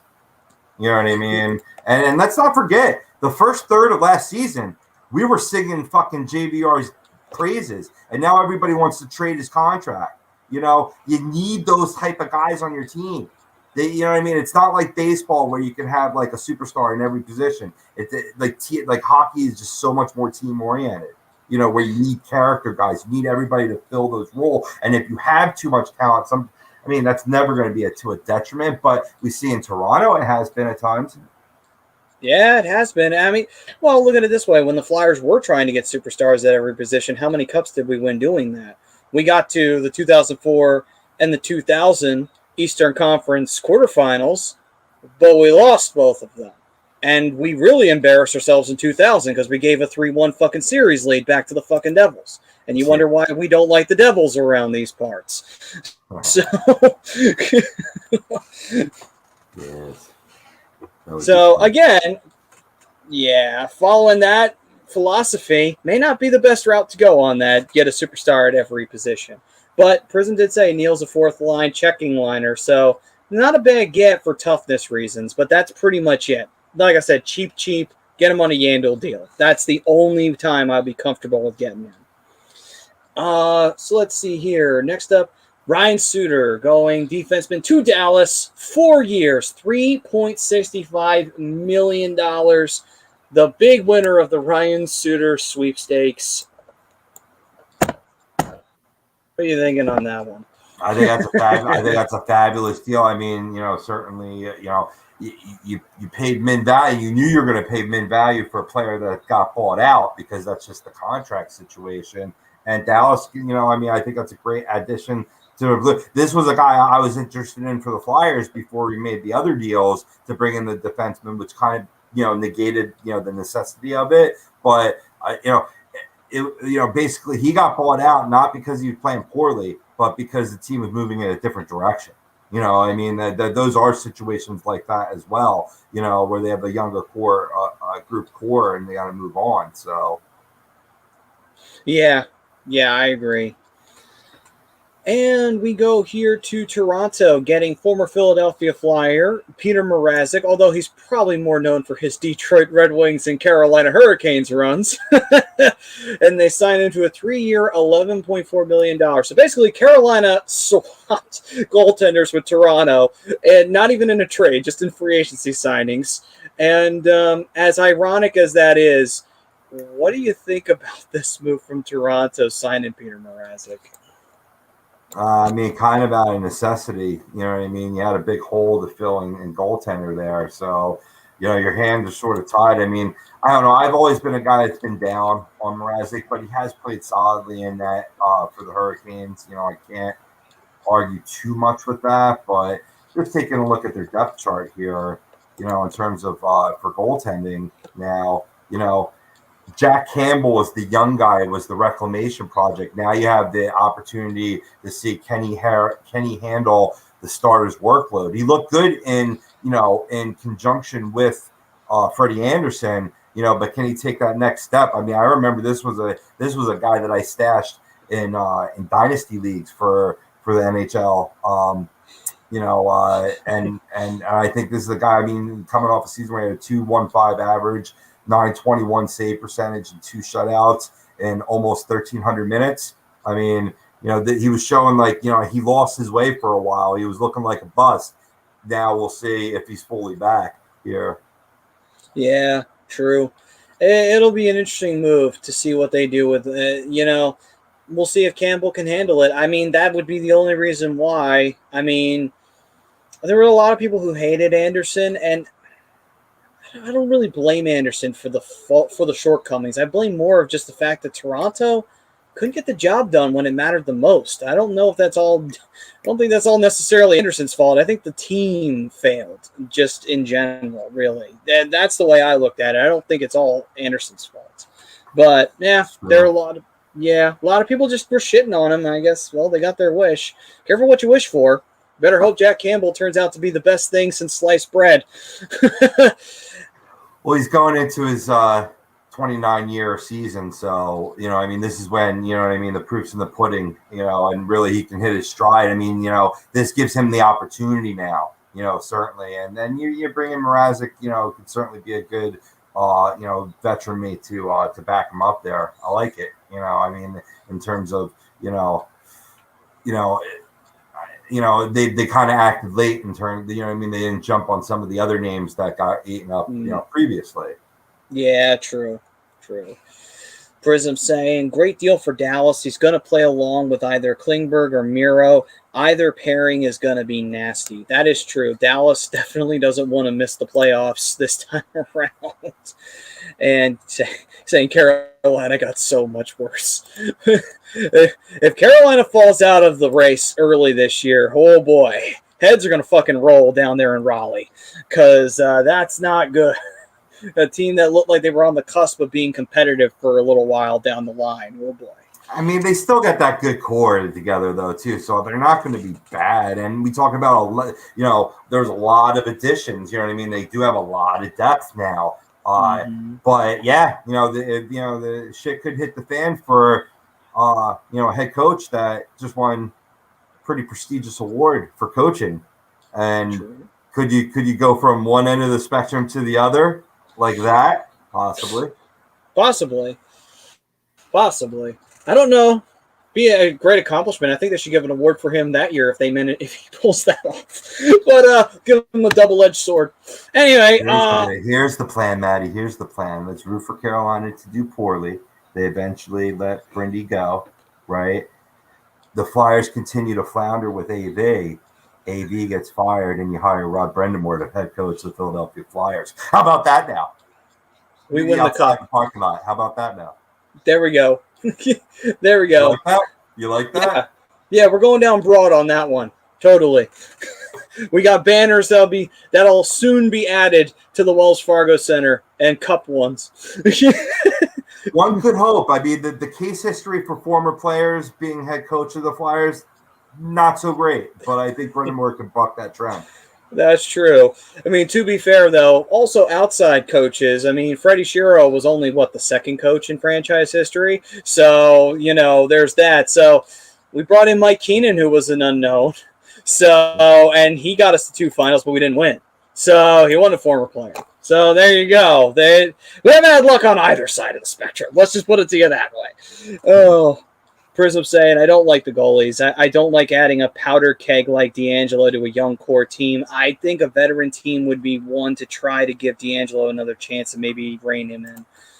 That's a good point. I mean, it could go down. Like we said, shit could hit the fan, like Rob said. Shit like that could happen.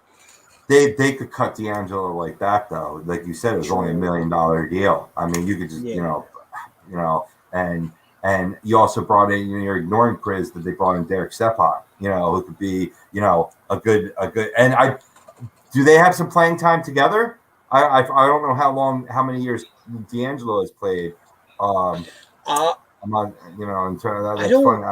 Maybe somebody could look that up for us. I don't think so. I think Derek Stepan was gone by the time he got into New York. Yeah. Cool. I think he was gone by then. But in either event, that's someone that can control, or help, control a locker room. You know what I mean? For any incidents such as, that, but that's the type of deal, it was the same deal with Sean Avery back in the day. You know what I mean?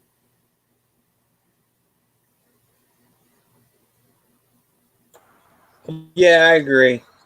Sorry, there had notifications going off on my laptop there from my calendar. Had to mute my mic. Pro move. I like it. That's a pro move. Thank you. All right, so on to our next deal here. Former Flyer, Sam Gagne, right winger, back to Detroit, 1 year, undisclosed amount. I'm surprised Gagne's still playing, honestly. He's going, man. He keeps going. But hey, good on him. He's got the same last name as my favorite Flyer, just spelled differently. Like damn Energizer Bunny. Yeah. Yeah.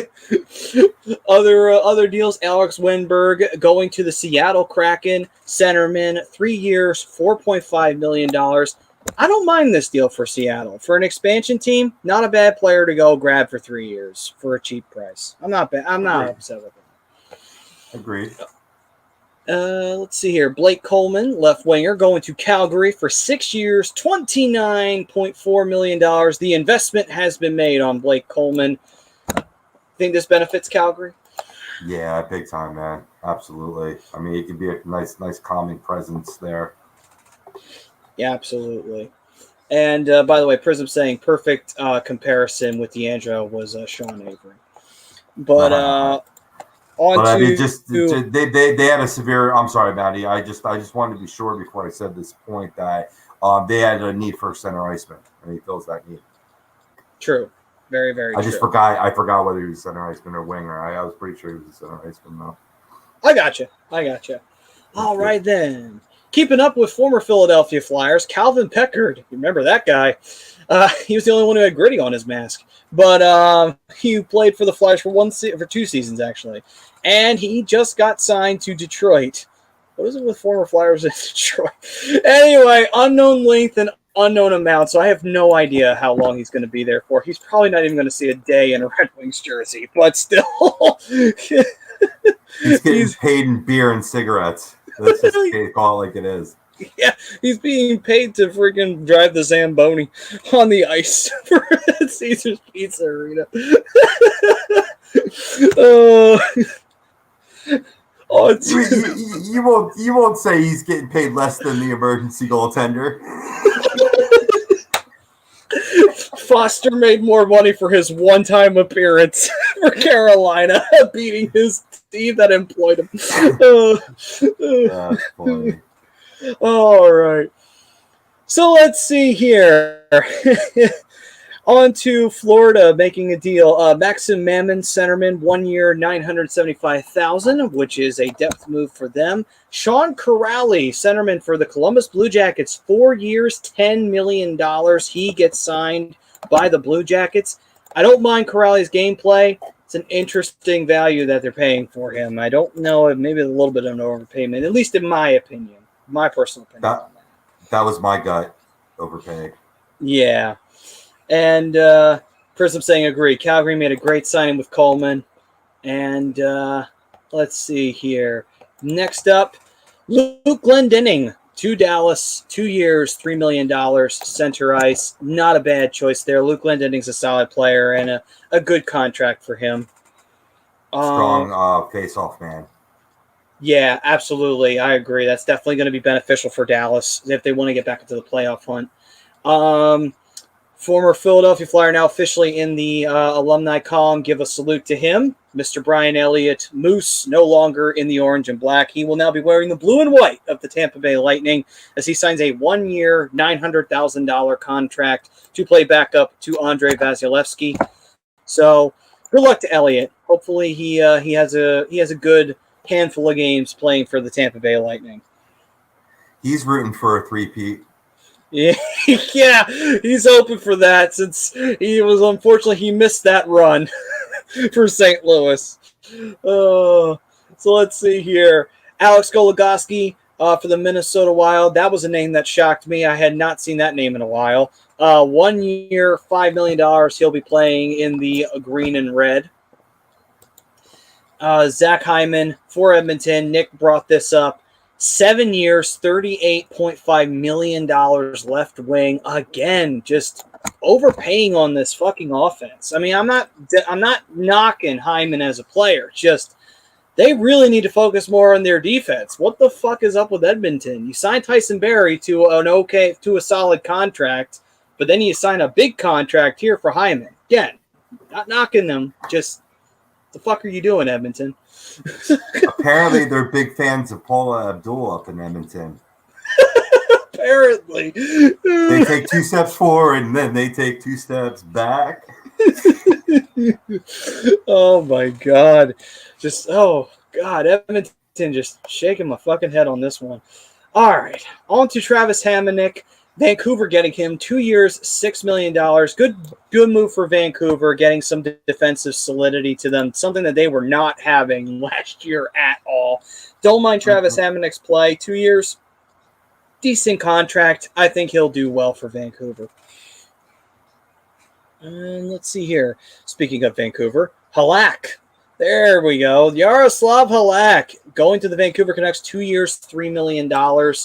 They definitely want to pray to God that Demko plays well. If not, they have Halak to go back to in case. Oh, God. It's a good fallback policy, insurance policy there. They've been, snake bit, with Holtby losing the mental edge in the net. Yeah, and that's the only saving grace of the Marty Jones signing is that we didn't get freaking him. That was a problem. Enough head cases in Philadelphia, you know what I mean, in the net or what have you. I know Holtby is that name that you think, oh man, he could reclaim that former glory.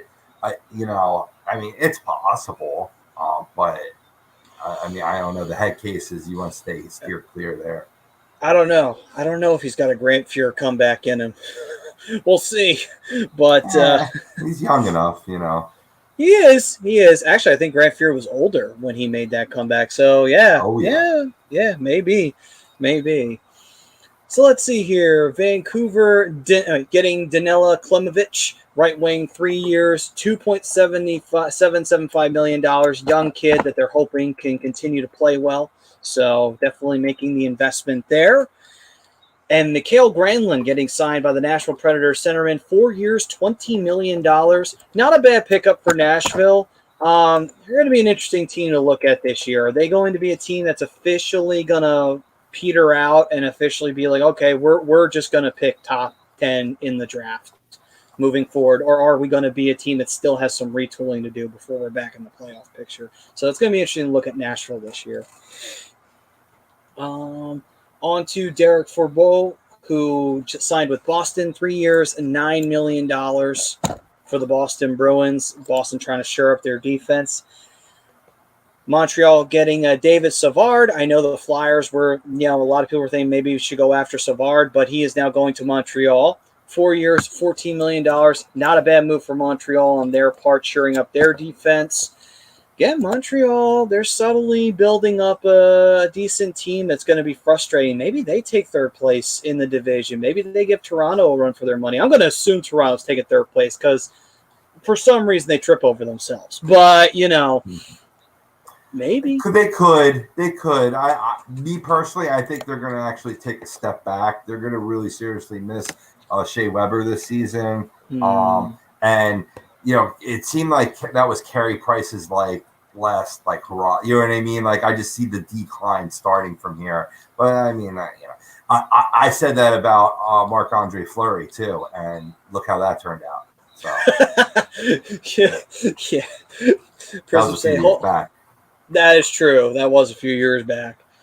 Prism saying Holtby's 31, still confused by the signing for Dallas, who's 3 goalies deep with the franchise goalie already. That is a good point, but maybe they're not ready to make the investment on the franchise goaltender yet. That's the only thing I can think of why they would go with Holtby. Maybe they're just not ready for that.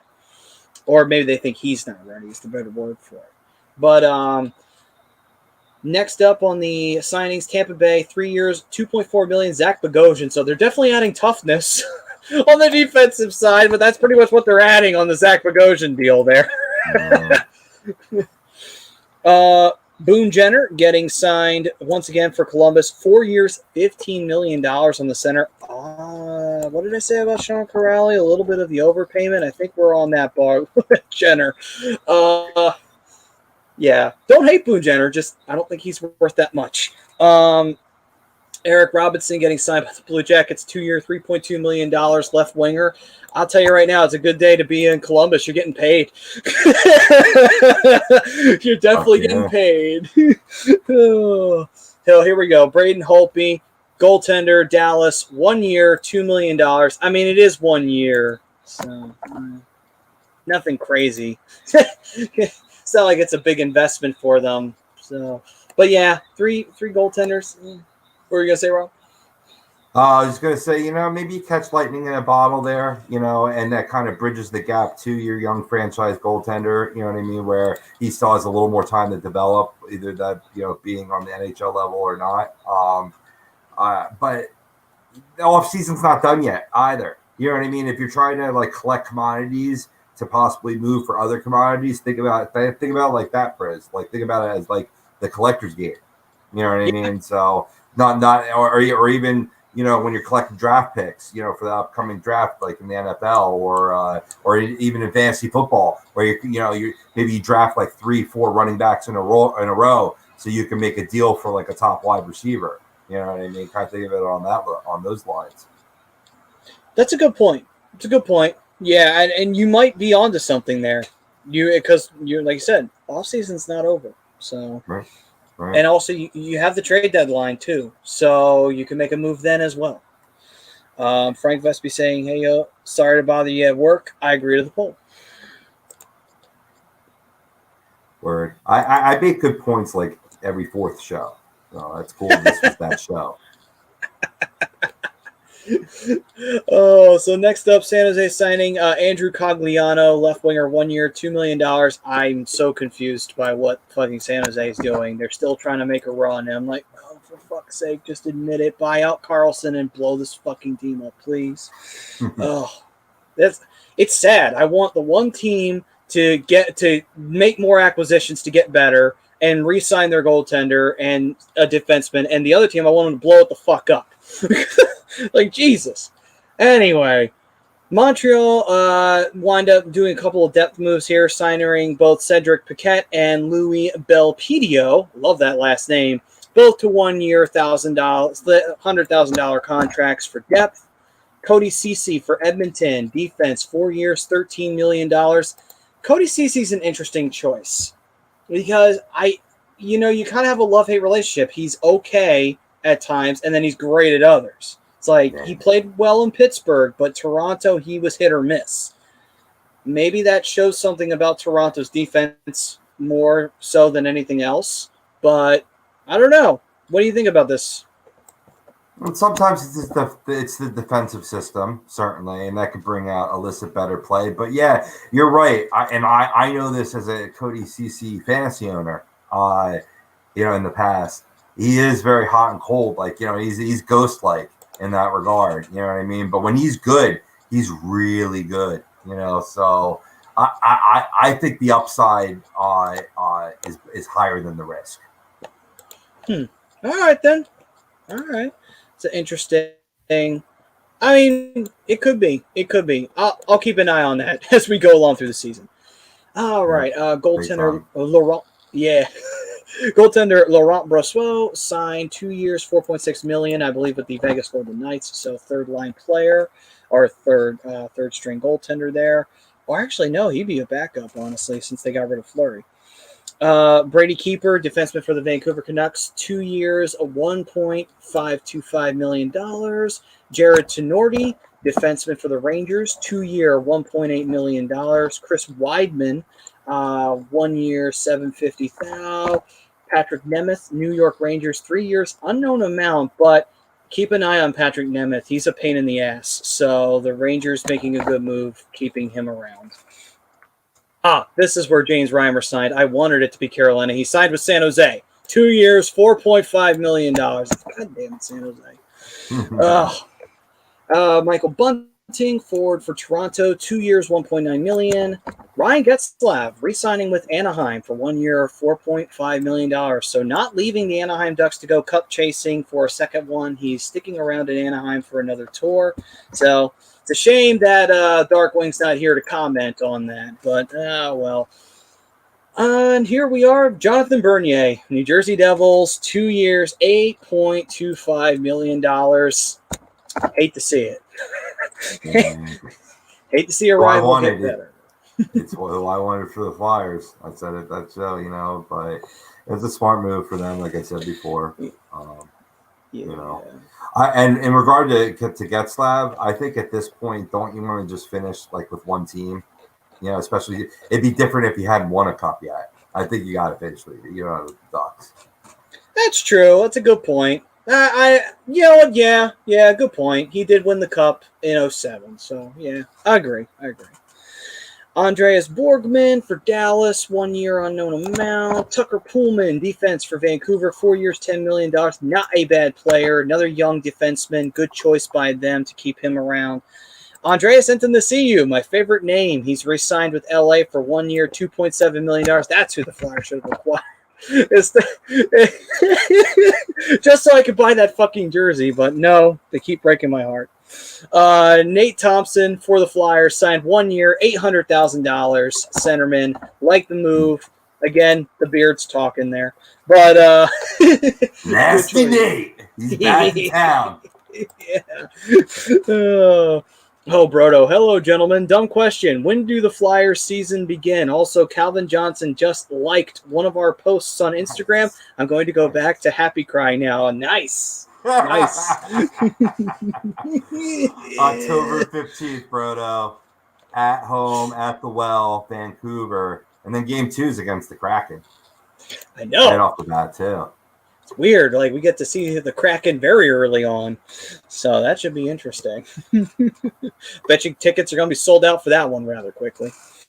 But, let's see here. Frederick Gaudreau, centerman for the Minnesota Wild, 2 years, $2.4 million. Sven Barshy, Minnesota Wild, 1 year, $750,000. Left winger, Michael Amadio, 1 year, $750,000 for Toronto. Oh, here we go. Luke Shen, Vancouver, 2 years, $1.7 million. My God, this guy, he should retire, honestly. I mean, he won a cup with Tampa just for sheer dumb luck of being at the right place, right time. Not because he's a great player or anything, because he isn't. But still, whatever. Anyway, Greg McKay. Oh, that's awesome. Sorry to interrupt you real quick. I just I went on the reverse side for the Kraken schedule, and I believe we talked about this last show, but in case you missed it, they open up their season on the road against the last expansion team, the Vegas Golden Knights, and then their opening home game, which is actually 6 games into the season, kind of late, is against the Vancouver Canucks. I like that a lot to build up that rivalry. That's going to be hopefully a future nasty rivalry in the NHL between Seattle and Vancouver. It's something that's been missing for quite some time. True, absolutely. And also on top of it as well, you've got the divisional playoffs. So it's more likely you face a team like Right. Exactly. It's going to be like a good comparison across sport, Oakland and San Francisco in baseball. It's a natural rivalry, like when it's interleague play or what have you, because you're right across the bay from each other. You know what I mean? You're staring at each other. Like you're the enemy. Like that's nice. That's it's sort of like emblematic of the rivalries there in Canada, like with Montreal and Toronto. You know what I mean? It's sort of along those similar lines. Yeah, I could see that. I could totally see that. Brodo, Andreas Enton to see you, dates the #1 female golfer in the world, Nelly Korda, who's currently leading in the Olympics for gold. Therefore, I hate him. Is she hot? Is she hot, Brodo? That's the important question. Because that would be the truly unfair dagger. You don't have to be Paige Sporadic hot, but I mean just like cute hot. Prism saying congrats, Brodo. So I don't know if that's a yes or a no on Prism's side. But anyway, let me see here. What other signs we got? Some depth plays here. Greg McKegg, center, Rangers, 1 year, $750. Same thing here for the Lightning, signing Charles Hudden, who's a left winger. Gabriel Dumont, center. Darren Radish, I actually like that name.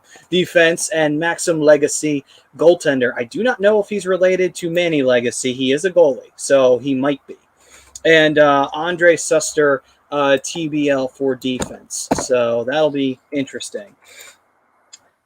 Here we go. Carter Verhaeghe, centerman for the Florida Panthers, 3 years. I do not know the amount, but still 3 years signed to the Florida Panthers. So there you go on that. I'll get you that information. Lickety split, man. Hopefully. And well, I got some information for you. Brodo's saying I'm a big fan of her post, so I think that was a yes.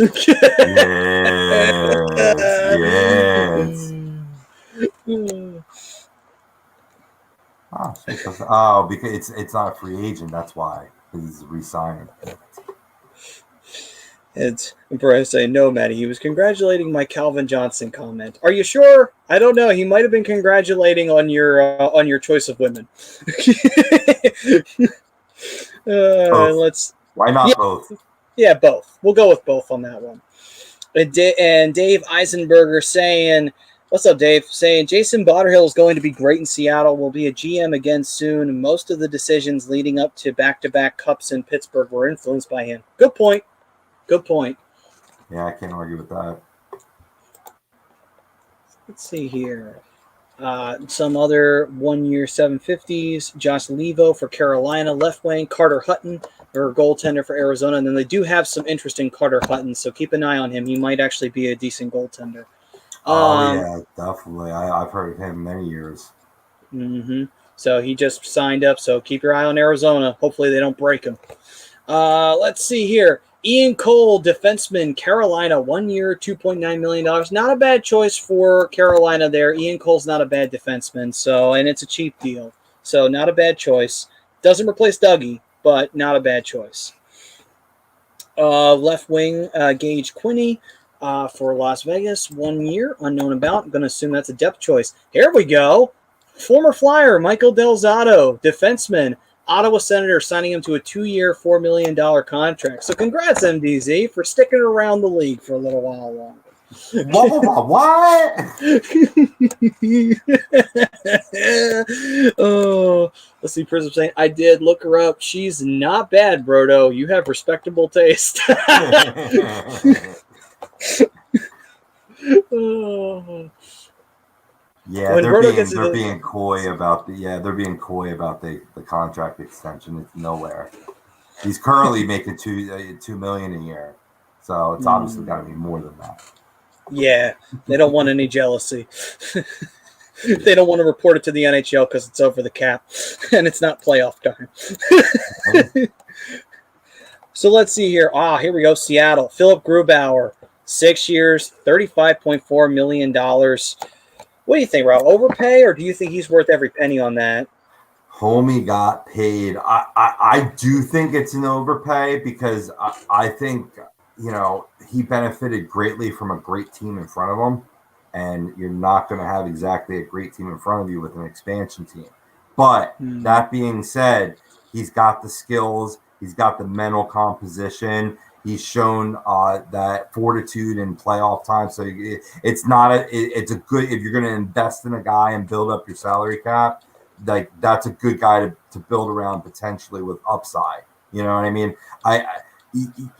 Usually those deals don't always pay off fully though. That's all I'm saying. Yeah, that's true. We'll find out what Grubauer is. Is he a guy who benefited from good defense, or is he that good? And Colorado should have kept him. That's what we're going to find out. So, good luck to you, Philip. Microscope's on you, bud. Hey, he's got the potentiality to, do an encore to what Marc-Andre Fleury did with the Vegas Golden Knights in their opening season. True. Would be weird if he manages to pull that off.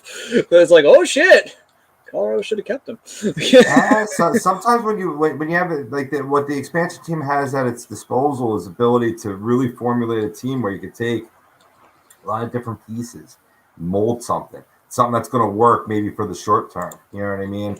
I think they've done a better message. Put it right to the phone. Oh, that's very nice. Love it. I think respectable taste. I think that's the comment of the night. It's a very Merry Christmas indeed. Oh, love it. So let's see here. We've got Vancouver. Nick Batan, centerman, 2 years, $1.5 million. Chase DeLeo for the Devils, a 1 year, $750,000. And Pittsburgh signing Brock McGinn, left winger, 4 years, $11 million. Overpay. I'm going to go overpay on that Brock McGinn one. Let's see. Jahar Kyra, and no, that is his actual name. Centerman, Chicago, 2 years, $1.95 million. Huh, interesting. That's an interesting one on that one. And Dave Eisenberg saying overpay. Yeah, so he agrees on that one. I was thinking the same thing myself. And Prism saying, this is now Hockey Happy Hour Gentlemen's Club. Oh, Brodo has Bring it back to A2D After Dark. Boom, yeah. bum. There we go. If we're going to go for like old school references, you started it. I did. We'll go back to that. Oh, and here's some other ones. The Gentlemen's Club for Hockey Hours right down the street from the Mascot Strip Club. So, old references keep on rolling. I like your style. Yeah. Oh, so let's see here. Oh, that was inspired by Gritty, in case anybody was wondering.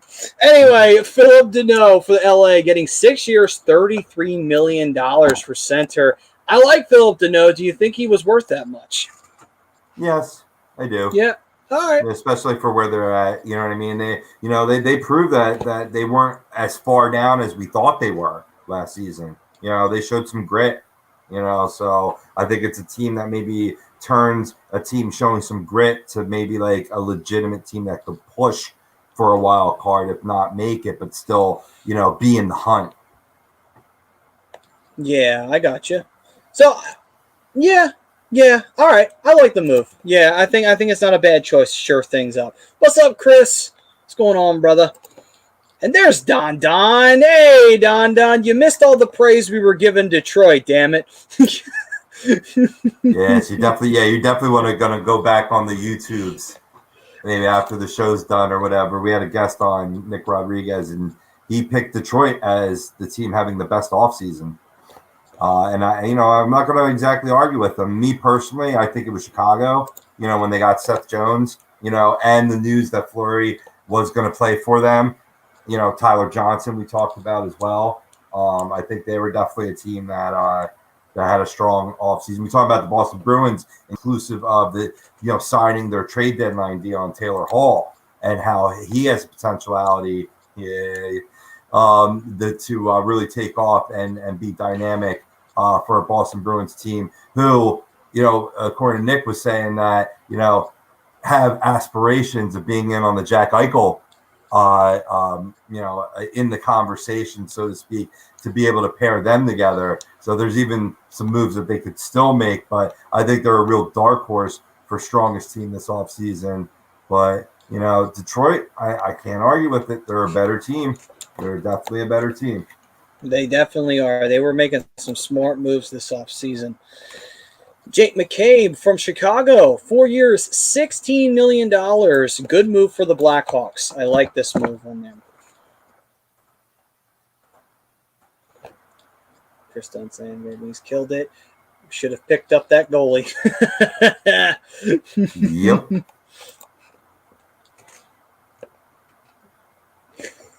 Yeah, Chris, our guest was also saying that Pope had my back then. He mentions the team.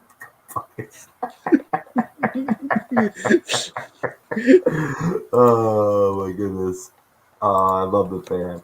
I know. This is what fuels the A2D fire. It's the only thing that keeps me up at this point, dude, to be talking hockey with you at midnight, man. After all, I mean, I don't even know how I'm conscious. I don't even know how I got the past 24 hours worth of work done. I don't. And I still have more. Oh, God. Jeez. Don say, man, I hope the Flyers, Blackhawks, and the Red Wings make the playoffs. I hope so, too. I really do. I hope that all three of those teams make the playoffs, especially the first one. all would be right. All would be right with the world. You know, that's the way it should be. Yeah. I mean? All three of our teams, actually four, so we got to include the Ducks in there. All would be right with the world if all four were there. We could all shit talk. How fitting would it be? Definitely for that. But the Ducks were always the team that they'd be good for a couple of years and they fall out of flavor. You know what I mean? They're sort of like the typical West Coast team. but when they're good, they're like elite good. Like the no joke. You know what I mean? Yeah. So it's like you take those valleys with the peaks. You absolutely do, man. Yeah, absolutely. And it would be interesting. It would be interesting if it wound up being Blackhawks and Ducks. The Flyers versus the Red Wings, which can conceivably happen now in the respective conference playoffs. But anyway, moving on. So we got Michael McCarron, centerman for Nashville, 2 years, $1.5 million. Jaden Schwartz, left winger for Seattle, 5 years, $27.5 million. Not a bad move for the Seattle Kraken here. This team's really, when they went through that expansion draft, you definitely could tell that wasn't their starting lineup. We're starting to see them put their starting lineup together. So, I mean, Nick talked about it earlier. They put a lot of money behind them. They want them to perform. They put an investment in them.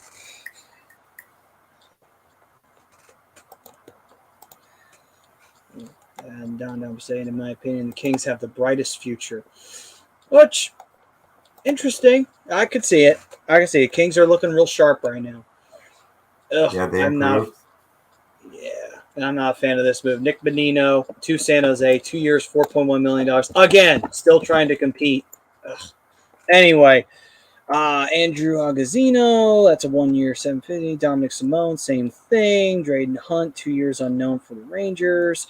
Flyers, 1 year, $2 million. Martin Jones.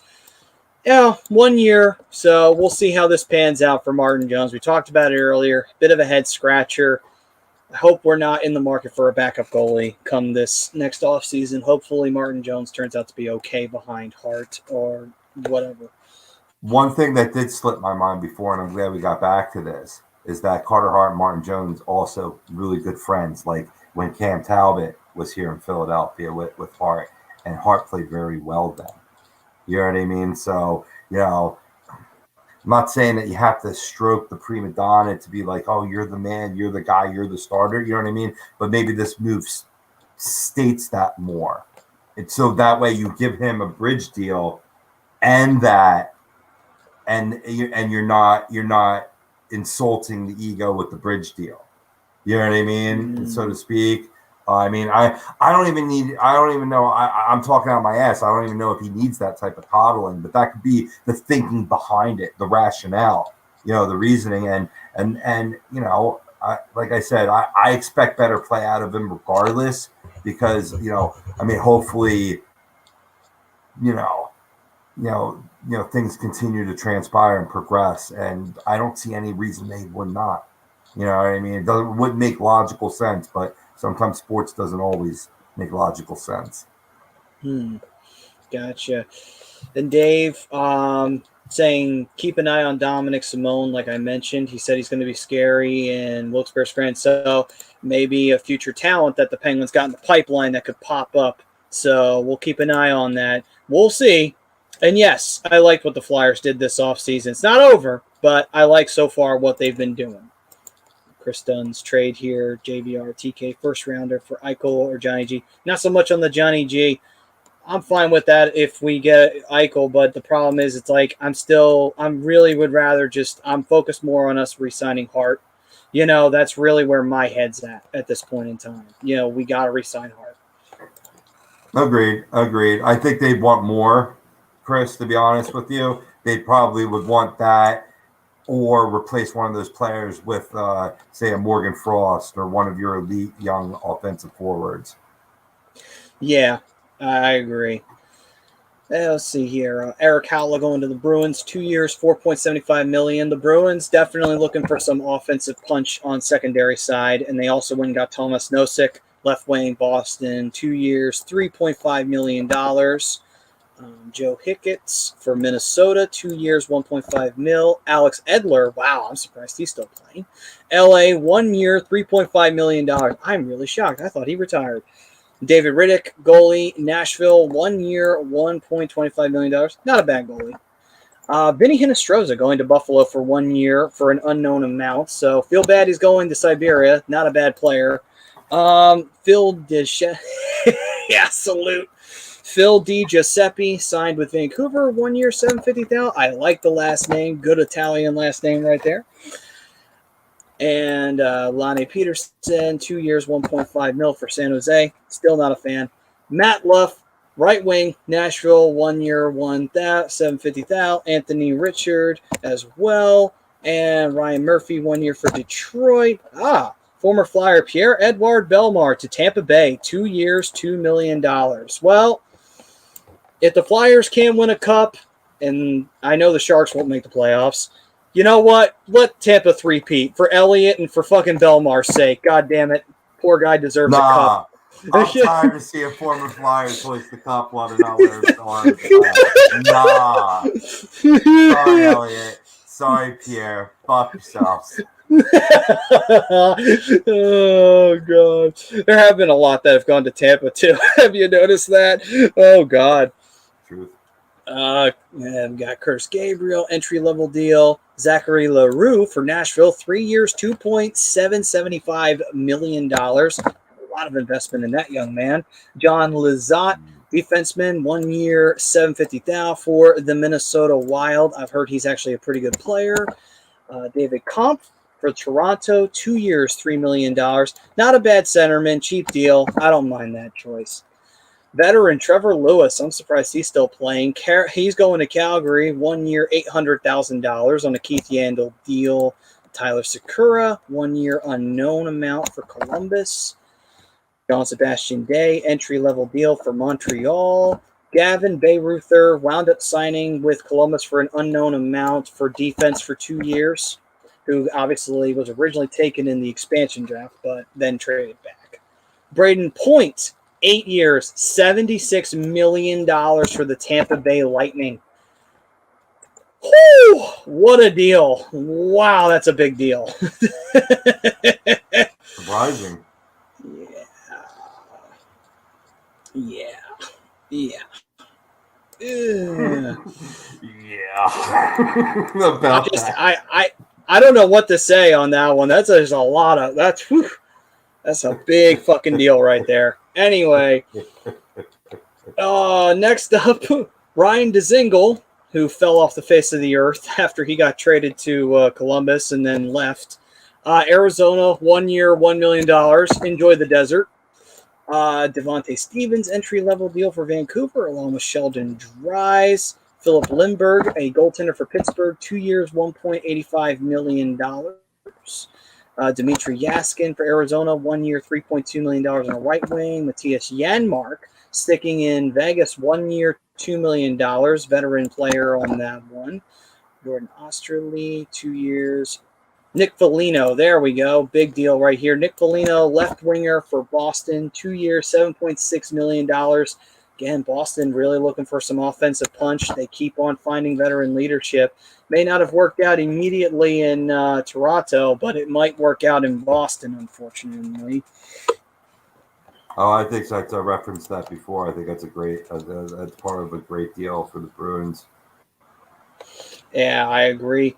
Prism saying, would you all want the Flyers to get in on the Tomas Hertl? Hertl's not a bad player. It depends on how much he would want. I mean, if we get him on the cheap, I'm fine with that, you know. But again, I'm not interested in signing anymore until we get Hart under contract. I'm still very much against signing anything. Great. Liam O'Brien, Dominic Turgeon, all of them entry-level deals. Alex Brega, Dahlstrom, Mike Hoffman. Going to the Montreal Canadiens, 3 years, $13.5 million. The offensive powerhouse. He played well in St. Louis, and now he finds himself in Montreal. Yeah, yeah. That one flew over my radar. I didn't hear about that, and that could negate that point I was making about Montreal before. That's a good get. Yeah, it is. Mike Hoffman, good piece, and they got him for 3 years, so it's not like they got him for 1 year like St. Louis did. So keep an eye on that. Keep an eye on Montreal. Matt Tennyson signing with Nashville, 2 years, $1.5 million. Linus Ullmark signing 4 years, $5 million with Boston. Ullmark, man, getting paid big boy money right there. No, not big boy, but still 4 years, $5 million. Not bad for Allmark to get that kind of a deal. I really hope he doesn't pan out for Boston. It's a strong character move, man. Just like Foligno. I mean, like I said, they're you know what I mean. Like they're legit for real, making a push here. Yeah, absolutely. I agree. Dave saying Flyers big is filling Voracek on the power play. He's been chased out of town, but was a big piece on the power play. He was, but I think Atkinson can fill in that role. So I'm not as worried about that as other deals that could be made where you trade Shane Gostisbehere for nothing. I'm not saying he won't play power play time, but I think he's more of an asset on the kill. I think this opens up a great opportunity for Joel Farabee to be a power play dynamo. True. Good point. Good chance for him to play some big minutes there. And let's see here. Alexander Texier re-signing with Columbus. 2 years, $3.05 million. That's fair. Entry-level deals for Garrett Sparks, TJ Tynan, Dougie Hamilton, New Jersey Devils, 7 years, $63 million. Oh, boy, that Devils fucking defense. God damn it, he had to go to the Devils. Ugh, really didn't want him to go to a fucking division rival, and he winds up going to a division rival. Hey, he's a good get. He was a desirable piece here in Philadelphia, but, let's not overreact. This isn't – we're not talking – do you think Dougie Hamilton is a top 10 defenseman in this league? I mean, maybe not, but still – he brings a lot of good talent to that defense and really can help that in a lot of strides that you could take advantage of because they were relatively young and PK Subban isn't what he used to be. So, see, that's the thing. Like, now it's like, with Dougie Hamilton there, that kind of helps the defense, doesn't hurt it. PK hurt it, Dude. So, much better deal, much better acquisition for the Devils for certain. Yeah, Don does have it right, though. She did get paid. And, Dave, you are right. He is a penalty killer. I mean, who knows? Maybe Atkinson, maybe he does see some power play time. It's possible. He's still a clutch player, though. So don't be surprised if he starts getting some big goals for us and special teams and such like that. But let's see here. Michael Eismont for Winnipeg, getting signed 2 years. Luke Johnson, that's a depth deal. Here we go. Pius Suter, centerman, Detroit, 2 years, $6.5 million. Big deal for the Detroit Red Wings getting him. Young player who came out of Chicago. Let him walk. Now, one man's trash, another man's treasure. Could be in a big way for him. Agreed. Lucas Johansson. Entry-level deal for him actually it's a 1 year depth deal. Matt Irwin going to Washington. I'm surprised he's still in the league. Matt Irwin, who used to be a Shark back in the day. 1 year, $750,000 for him to stay in Washington. Dylan McGrath. The Jake Taylor of the NHL. I make the league minimum. Yeah, pretty much. Oh, my God, that's great. And Don's all on board on that one. Yes, love it. Yeah, you should. Dylan McGrath staying in Washington, 2 years, $1.5 million for defense. Not bad. McGrath's not a bad player. Hunter Shepard, goaltender, 2 years, $1.5 million. Clearly a depth move. Brandon Davidson, defenseman, entry-level deal. Derek Ryan going to Edmonton, right wing, 2 years, $2.5 million. Again, Edmonton, what the fuck you doing? Let's see here. Entry-level deals down there for Morgan Rafferty. Samuel Aslan for Boston, centerman, 2 years, $1.5 million. Tyler Lewington, Steve Fogarty, Grosnick, Nick Merkley, Begna. Here we go. Mark Pysyk is still playing. Wow. And he's now playing for Buffalo. 1 year, $900,000. Well, hey, at least he got $900,000 to sit in Siberia. Let's Sean Malone, 1 year, entry-level deal for Buffalo. Good luck to that poor young kid. Darren Helm for the Colorado Avalanche he's going to play for. 1 year, $1 million. Zachary Werenski for the Blue Jackets got 6 years, $57.5 million on defense. I don't know about that one. I mean, again, yeah, Werenski's all right, but 6 years, 57. Boy, you better hope I'm wrong on all these overpays, because I don't know what Columbus really is investing in this team. Oh no! You talking Zach Werenski? Yeah, Zach Werenski. Yeah, no, that's money well invested. You know, he's basically if Sean Gostisbehere panned out.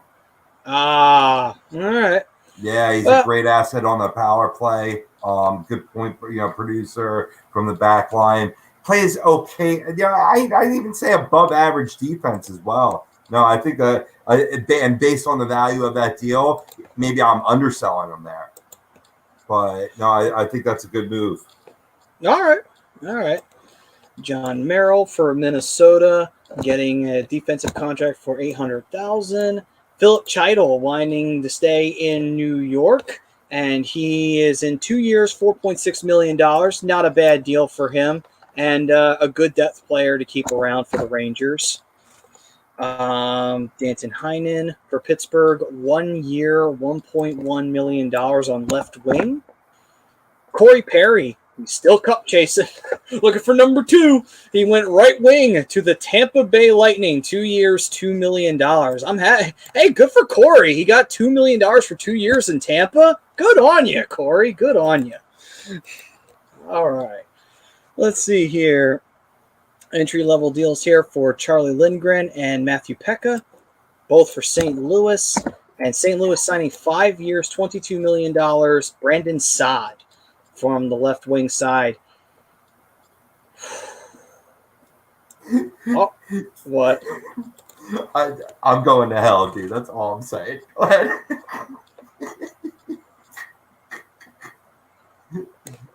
It's not even the comment. It's something that what Brodo said in response to what Brodo had sent me before. Let's see here. Down on the laughing here on that one. Him and Maroon guarantee a three-peat. And Dave Eisenberg saying, is JVR worth $7+ million to stand in front of the net? No, he's not. He is not. But to be fair, he brings a little more than that, though. He does. He brings some offensive upside. I mean, he had an okay year last year. It's just, again, unfortunately, we're not getting him in his prime because we traded away when he was in his prime. Sucks, but what are you going to do? Yeah. And let's see. Still could be a 20 goal scorer. I mean, that's not worth the $7 million. I get that. You know what I mean? But at least you're getting some value. Yeah, true. Dave's saying fair. So let's see here. Cale Foote, 2 years. Brendan Smith to Carolina, 1 year. Not a bad choice on their part. The ice cream man, Yanni Hakanpää. I'm calling him the ice cream man from this point forward. Stop him while he's passing by. Yeah. And he's got signed to Dallas, 3 years, $4.5 million. Not a bad move because Hakanpää is actually a good player. So that's not a bad move at all. And former Flyer Michael Raffel, left winger, Dallas, 1 year, $1.1 million. Pontus Aberg, that's an entry-level deal. All right, Ross. Yeah, good for him. And the Dallas final deal is sort of my, you have San Jose. Dallas is sort of my team. Even though I had some love affair with Minnesota Wild, I had a little tryst with them. But yeah, that's good to have Raffy back on the squad, back on the home team. Yeah, green's that color. You gotta follow the green wherever it is. And then the final one, Jake Bean for Columbus, 3 years, $7 million on the defensive. He had an okay time in Carolina, and then he got traded to Columbus. He's not a bad D-man, so not a bad depth move. Prism saying Lightning and beat Blackhawks in the finals to complete the Prism era. And in the order of the least painful to the most painful, Stars, Habs, it's inevitable.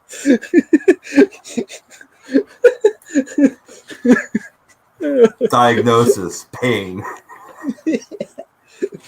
All right, and that's that for the NHL signings that happened in between the shows.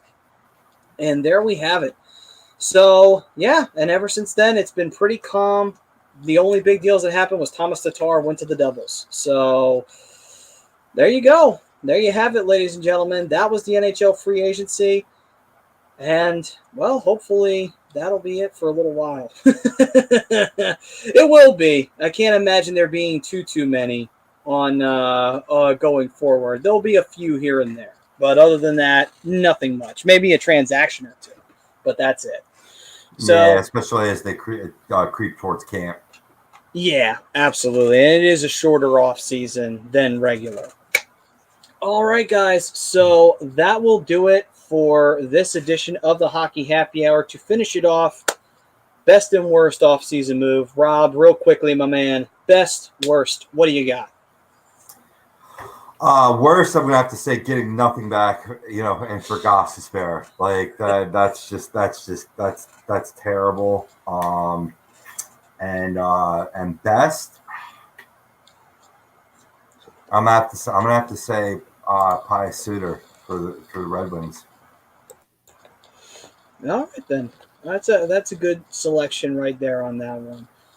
For me, I mean, Seth Jones too with Chicago. I think I got to throw that out there too. That's sort of up there. Anyway, I'm sorry to cut you off.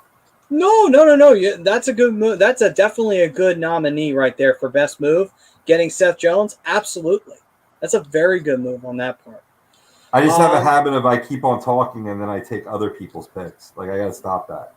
Oh no, that actually wasn't my pick, so I wouldn't worry about that. Mine, I'm gonna say honestly. For me, I really like for the best move.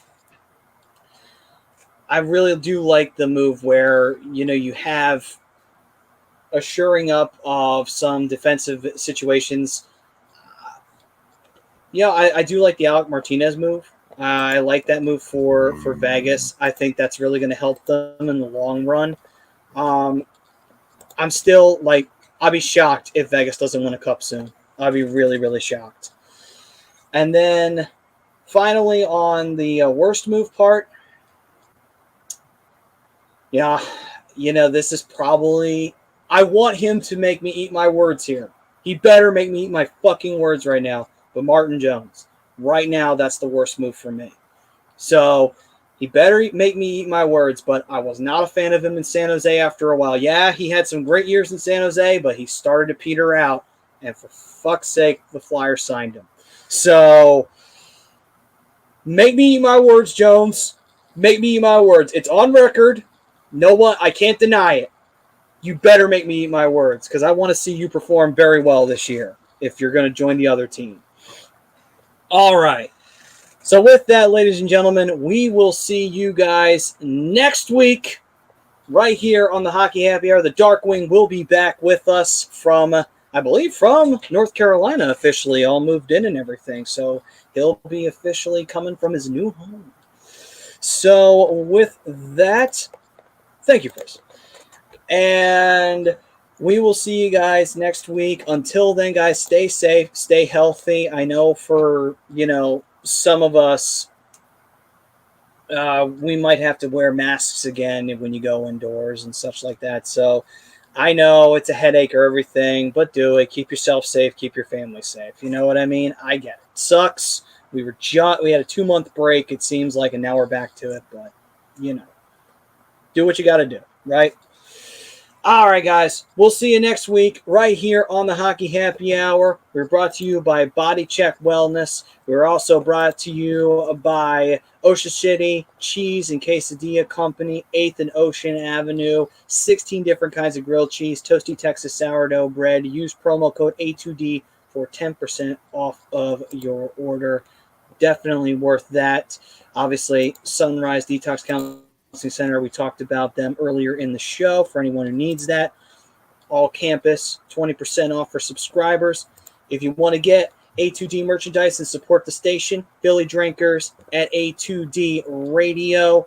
And as well, we have Manscaped. They also have a travel bag, by the way, they're throwing in with some boxers on top of that. So keep that in mind, along with the 20% off specialized physical therapy. If you got any aches and pains, Alan Foy, exprealty.com, or 302-682-8820 if you're buying or selling a home.